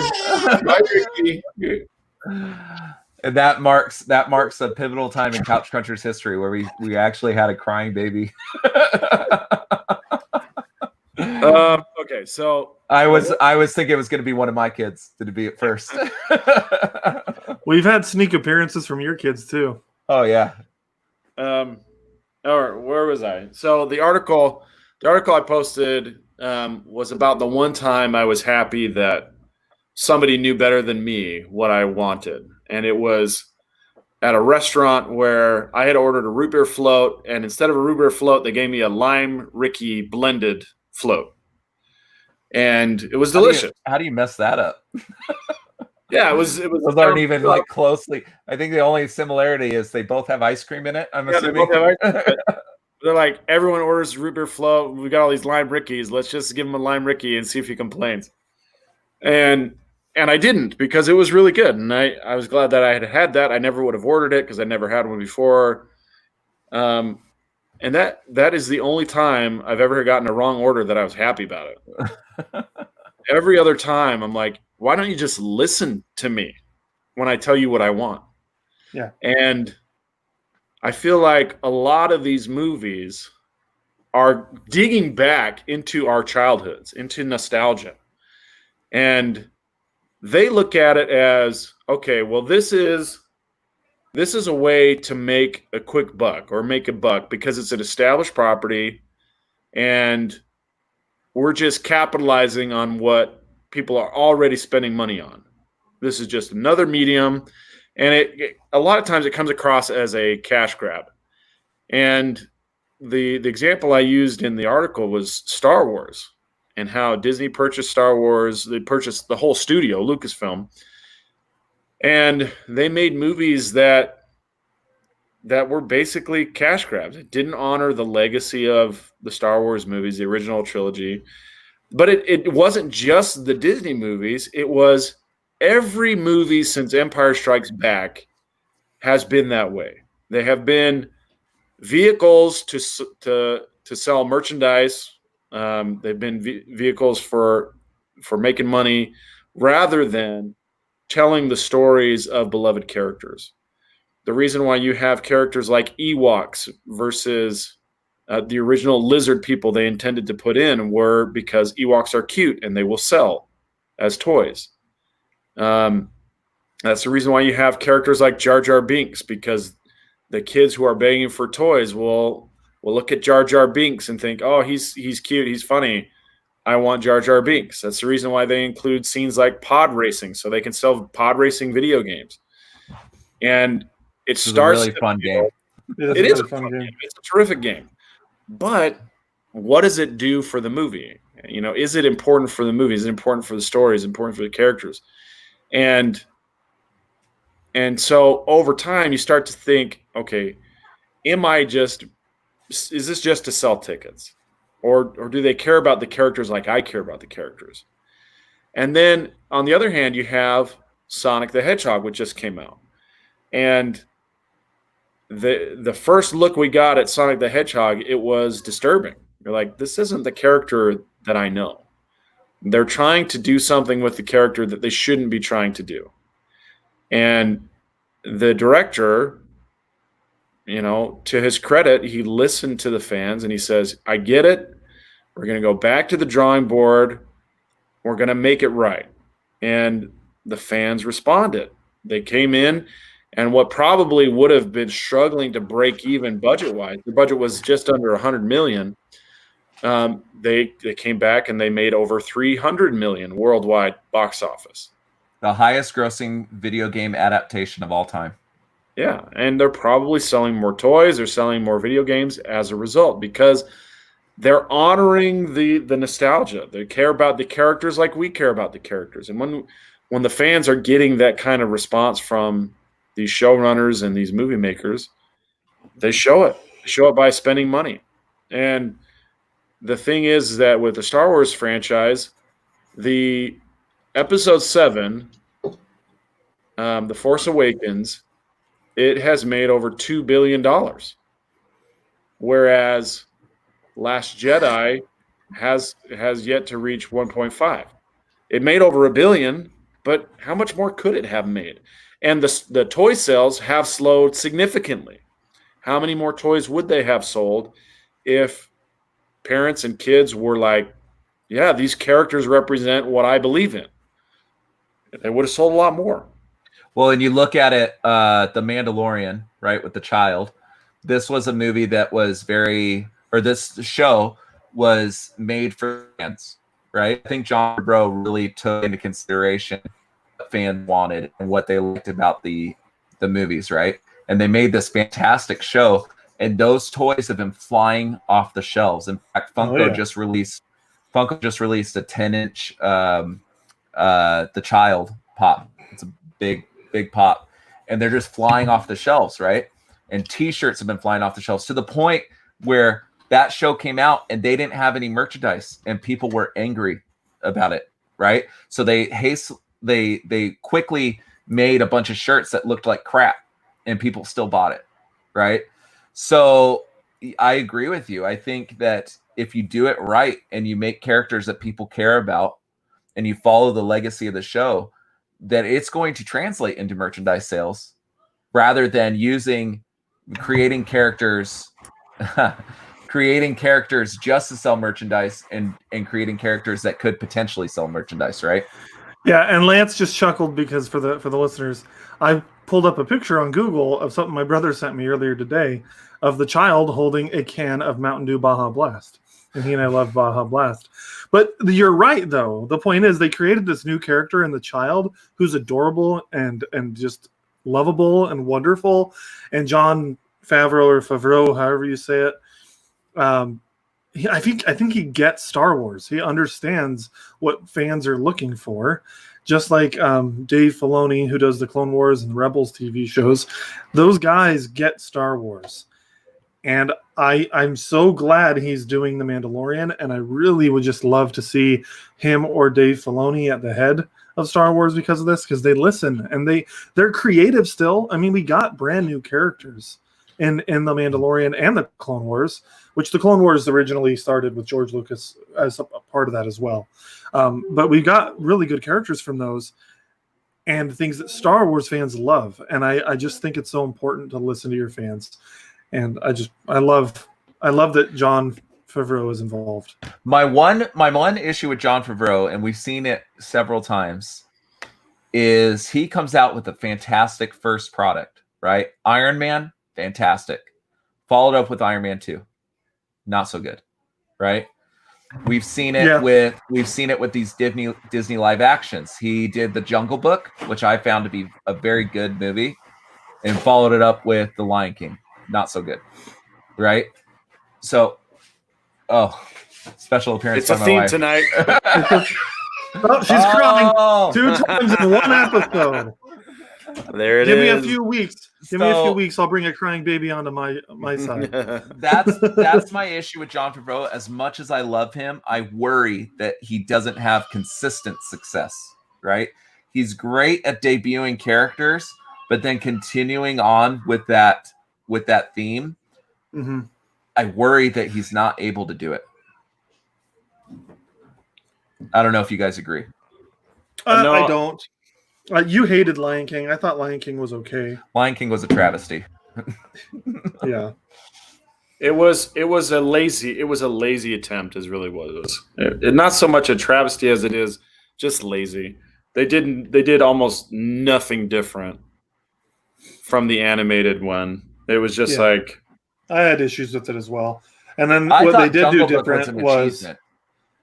well, what they did different with Lion King is that they decided to bring in Beyonce and have her sing way too loud over Childish Gambino. That was my number one issue. I was just like, come on, Beyonce, we get that you have a good voice, but we can't even hear Simba.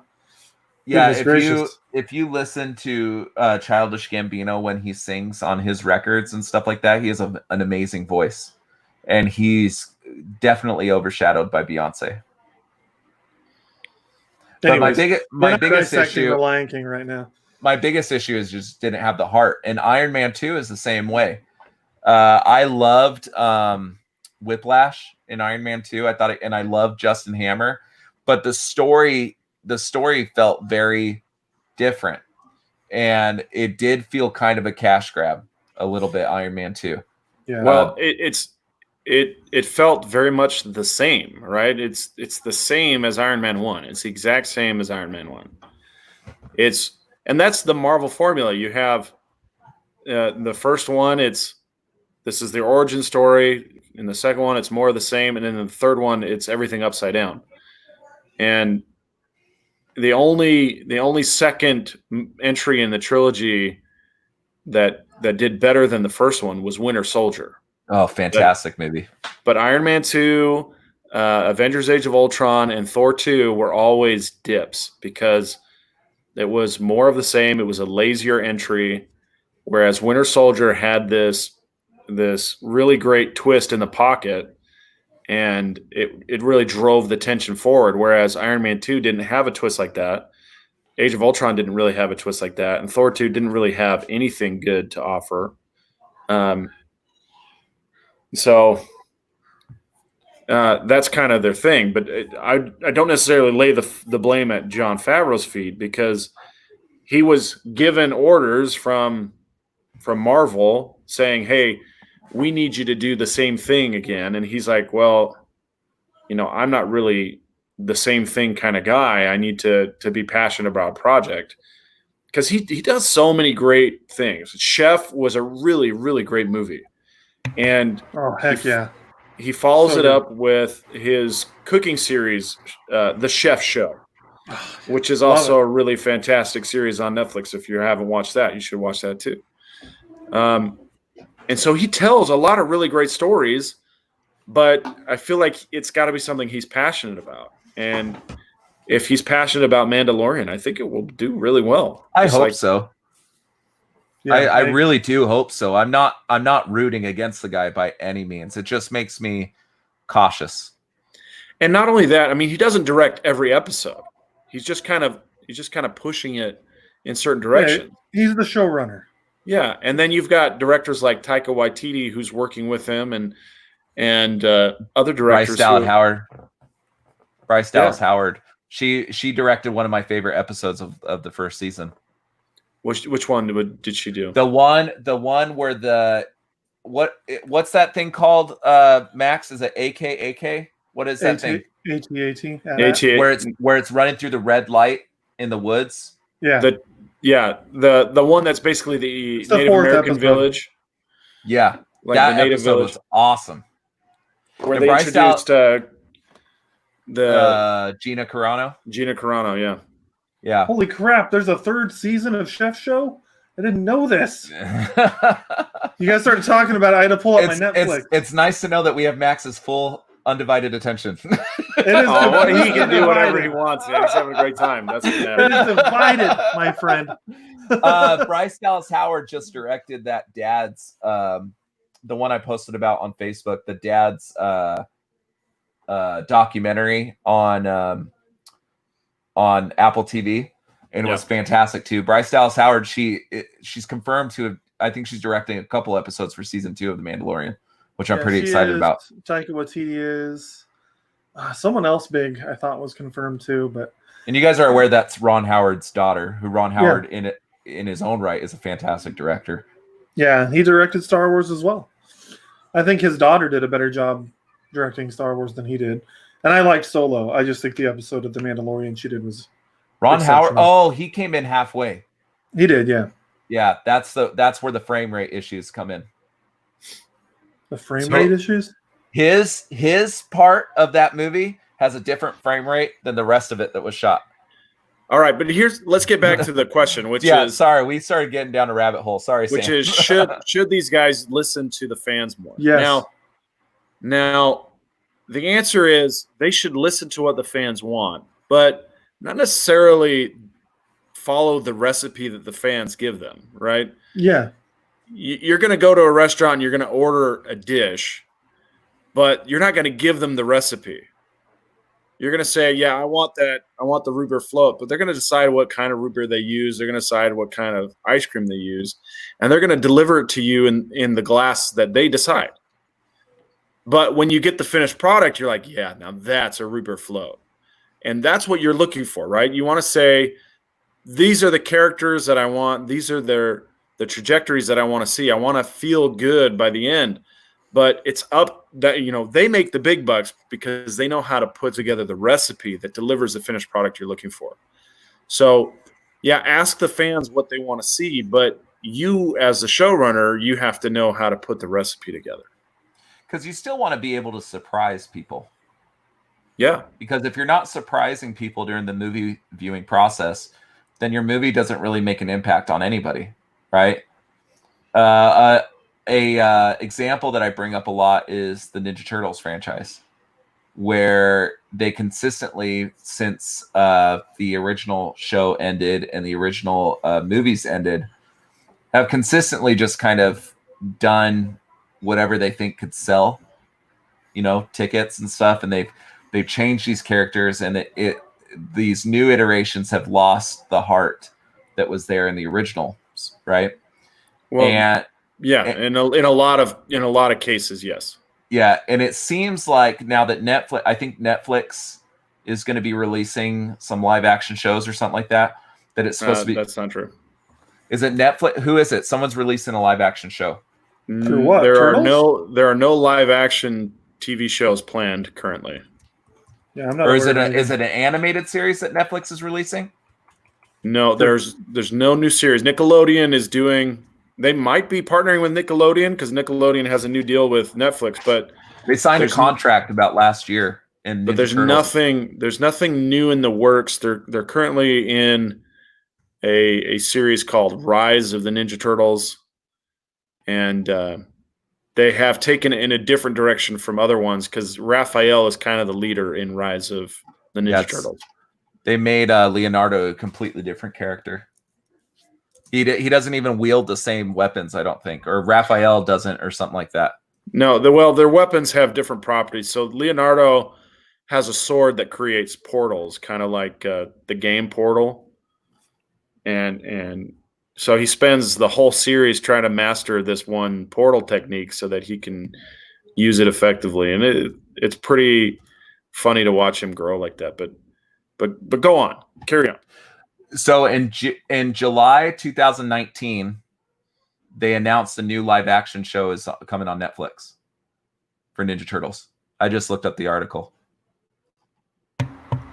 Yeah, I Is it from We Got This Covered, or it's from several places. We Got This Covered has one.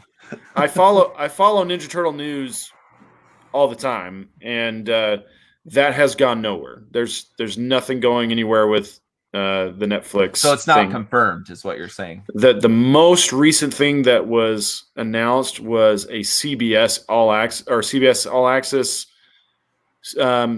series was in the works, and then Kevin Eastman, who was one of the original creators, came out and said, "No, that's a rumor. There's nothing like that happening. There's nothing going forward with Netflix. We haven't heard anything about Netflix live action." Yeah. So but get to your point. You were getting to a point. Well, my point is that they've taken these characters that are beloved. Ninja Turtles is one of the most beloved franchises of all time. I think you guys could agree with me on that. And they've taken these characters, and much rather than making pivotal emotional storytelling like they did with the first live action Ninja Turtles movies, they've consistently released movies with the agenda just to sell toys. Because Ninja Turtles is one of the largest selling, or the most successful selling toy franchises of all time. in addition with Star Wars and some of those. So they're doing it to sell toys. And the new Power Rangers reboot is an example of that too. For a while, they were on the fence of will they or won't they make a sequel to this movie, and they were waiting on to see how the toys would perform in the stores to see if they would make a sequel to that reboot. Now it's come out, Hasbro bought them, and that's not going to happen. A reboot of the reboot is coming out, but they focus too much on toy sales to make these movies, and I just think the formula is backwards. They make so much more money on the toy sales, though, man. It's incredible how much money they make on toy sales. But isn't it important to create a franchise that is long-lasting so that those toy sales can continue before they get stale? I think in the case of Turtles, man, it's not made for you anymore. Not the cartoons anyway. But they don't really care. They don't care what you think. They care what your kids think. Well, okay, so here's the thing. Is my kids would never have watched the 2012 Turtles series, which the first one they did on Nickelodeon, which was really, really good. At least the first few seasons. That's the one where they're kind of like more adult looking, is that the one where it's more anime style? I wouldn't say anime style. It is kind of like CGI, 3D-ish, but it's very stylized. They have really round feet and stuff, like they look like tree stumps, their feet almost. That one. Yeah. But it's very stylized. That's a good series, but the problem with Turtles is that the deeper you go into their catalog of characters, the weirder and campier they become, and eventually you end up pulling things out like Mutagen Man and Manta Ray, and it's just you got to find all these weird characters. But the same could be said for Batman. Sure, it descends into camp, and so you have to think of new ways to keep it from descending into campiness, and keep the characters fresh. And so that's why every 4 or 5 years you get a new Turtle series, because they're trying to start over, sell more toys, and get in touch with a new crop of kids who are coming up who are going to ask mom and dad for toys. Now, at the same time, if you go into Target right now in their nerd section, you're going to find toys that call back to the original cartoon series, selling for $60. And I could have got those same toys. If you bought those same toys when they came out, they were like $5 or $10, right?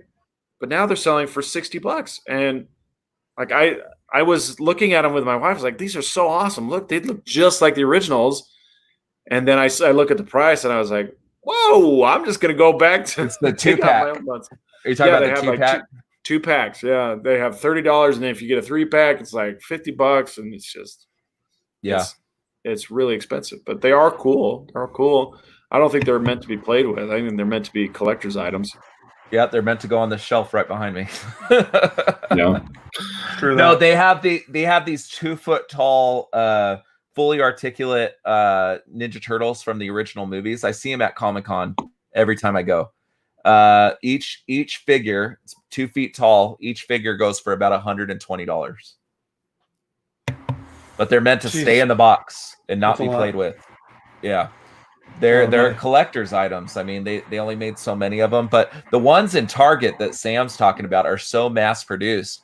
I have no idea why they attach that price point to it, other than they think that only adults would buy them.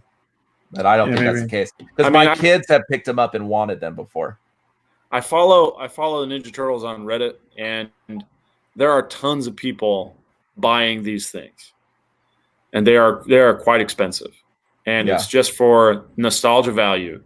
They don't still have their original toys, so they're trying to replace them so they can fill those holes in their hearts from when they were kids. And it's a powerful financial motivator for the toy manufacturer. So Matt said, and you brought up this point a little bit ago, Lance, Turtles are not made for you anymore. But I think that's a cop-out, because I think you could say the same thing about Spider-Man and all the Marvel characters and the DC, what they've done. and they found a way to make those characters translate to adults. And I think you could do the same thing with Ninja Turtles. I think of just saying Ninja Turtles are just for kids is a cop-out. Like, I think you can make them adult. The first movie of Ninja Turtles that came out back in the early 90s is not meant for children. I mean, it is and it isn't. I watched it as a kid, but I wouldn't show that to my kids right now. Maybe when they're... I totally would. Yeah, I think that watched movie. That movie is so good. It is such a good movie. I probably watched it when I was like 6 years old. It has some adult themes. Like, there's a point it's got where a lot you of think... curse. Sure, but it is a really good movie. And watching it still now, I still get a kick out of it. I would never watch the third one. Never ever watch the third one.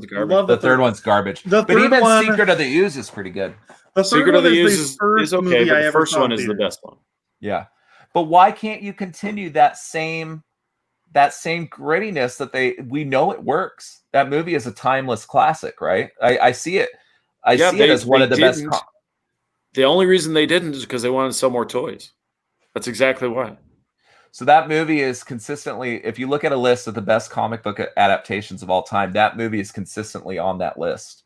But it is a movie that isn't meant for the same audience that's watching the TV show. It deals with more gritty themes than what that TV show at the time was dealing with. Well, yeah, it's more in line with the comic book stories. I mean, that swan dive off the roof of the apartment building, that's from the comics. It's basically how Shredder meets his end in the comics in the first run. So I think so. When are we reviewing the Turtles movies on the podcast? Sounds like that's what we should do. The originals? Yeah, not the Michael Bay ones. I could do it right now without watching them. I've seen them so many times. I've seen them so many times too, but I wouldn't mind rewatching them. Every 11 out of 10. 11 out of 10. Yeah. Well, it's a sectional couch that we're reviewing this one on. No, that is one of my favorite movies of all time. I just think that it's one of the few that they got every aspect of it correct. Even Casey Jones, I mean, it's just that's what made him so memorable is Elias Koteas. Yes, thank you. His performance as Casey Jones is what makes him that character so memorable. And then Stephen Amell just kind of shot it in the foot. But I don't know. You've never said that on the show before, ever. Did you call him Arnell? Did you say Stephen Arnell? Amell. Is it Arnell or Amell? Amell. I think it's Arnell. So our fan from Brazil that watches the show often, she sent me a video of Stephen Amell saying his name because we went into such detail on how you say his name that she sent a comment on whatever episode it was. She posted a link. Here's Stephen Amell saying his name the correct way.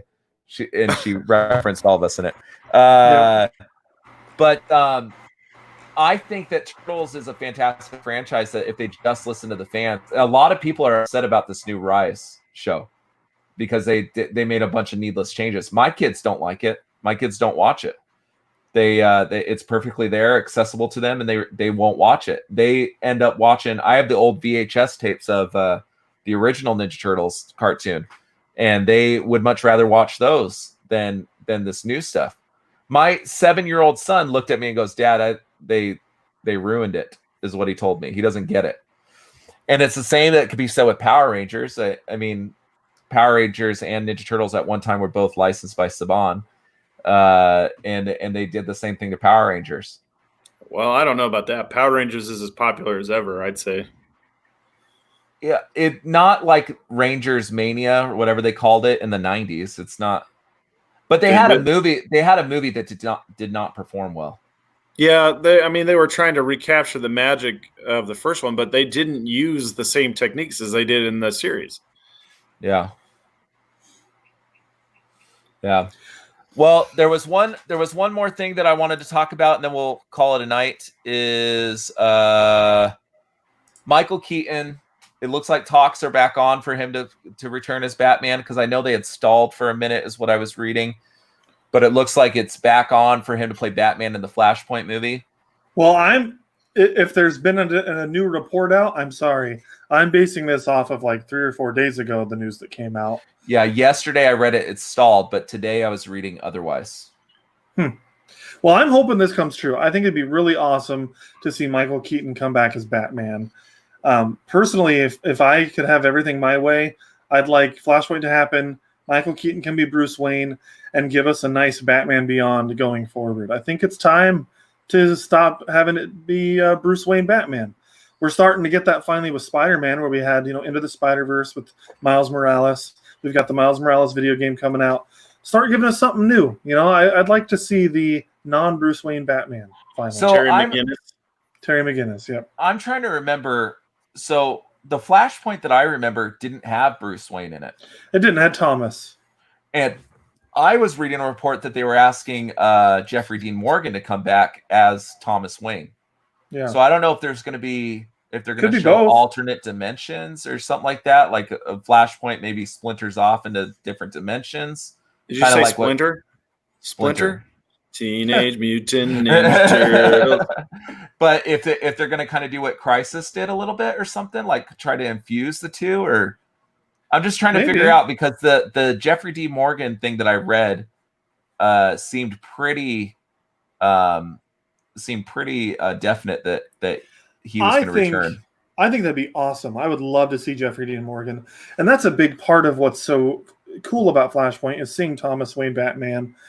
I think that was a really cool moment. And then, correct me if I'm wrong, doesn't Thomas Wayne have the Flash basically like send a message back to Bruce Wayne, basically like telling him, "Hey, I love you. Your parents love you," thing or something like that? I don't remember. I thought there was something like that at the end.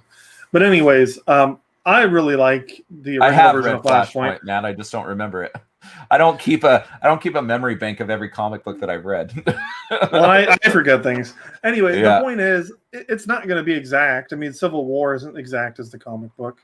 It's never the exact same, but I think it's cool. I'd love to see Keaton come back as Batman. I don't know how they're going to do it, but I'm hoping Jeffrey Dean Morgan plays a big role. I would like to see Thomas Wayne Batman, but I think bringing Michael Keaton in sounds really cool for a going forward thing as well.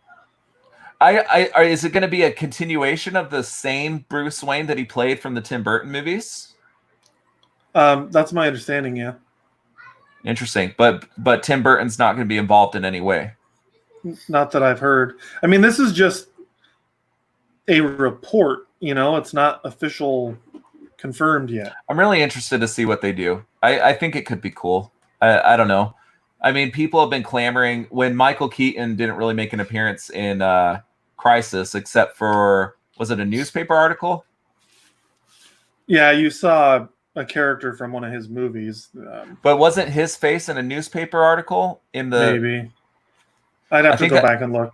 I think that was the only thing that we saw regarding Michael Keaton. I don't remember. But, I mean, a lot of people were wanting him to return just for a brief cameo on that show. Obviously, Michael Keaton's a big Hollywood actor and probably wouldn't do it. Yeah, he would have cost way too much.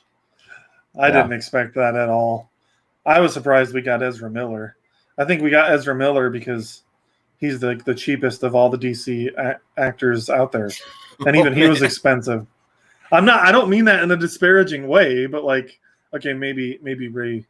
I don't know. Anyways, there's a lot of big names in the DC movies. Is all I'm saying. I didn't mean that as any dig at him. Matt, I'd like to see where you read that, because I read a quote from him yesterday that said, so I'd like to see that if you could send it to me. I don't know. Say it. Well, we'll follow up with that next week.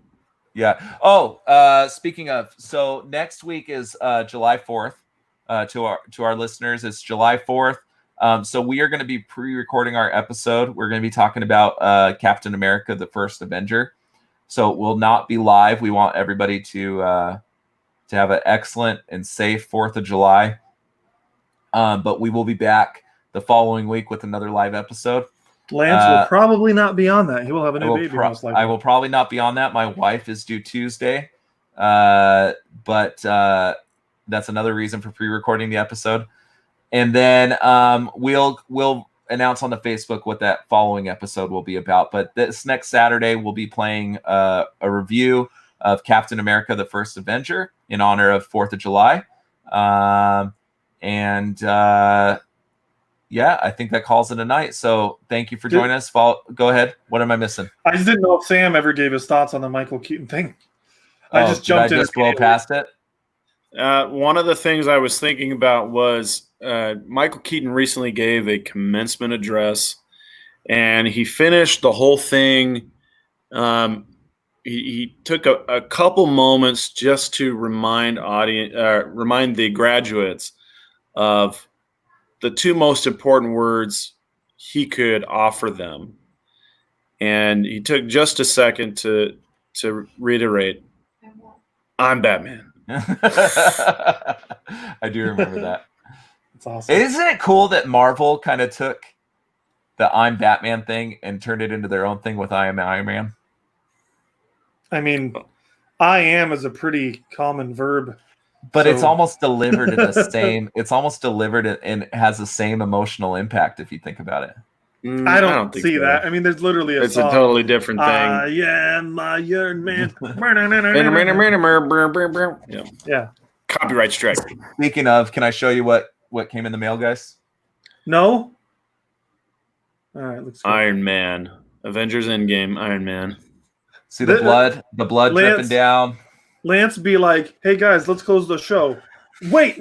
Let me show you my new pop first. Una mas, John.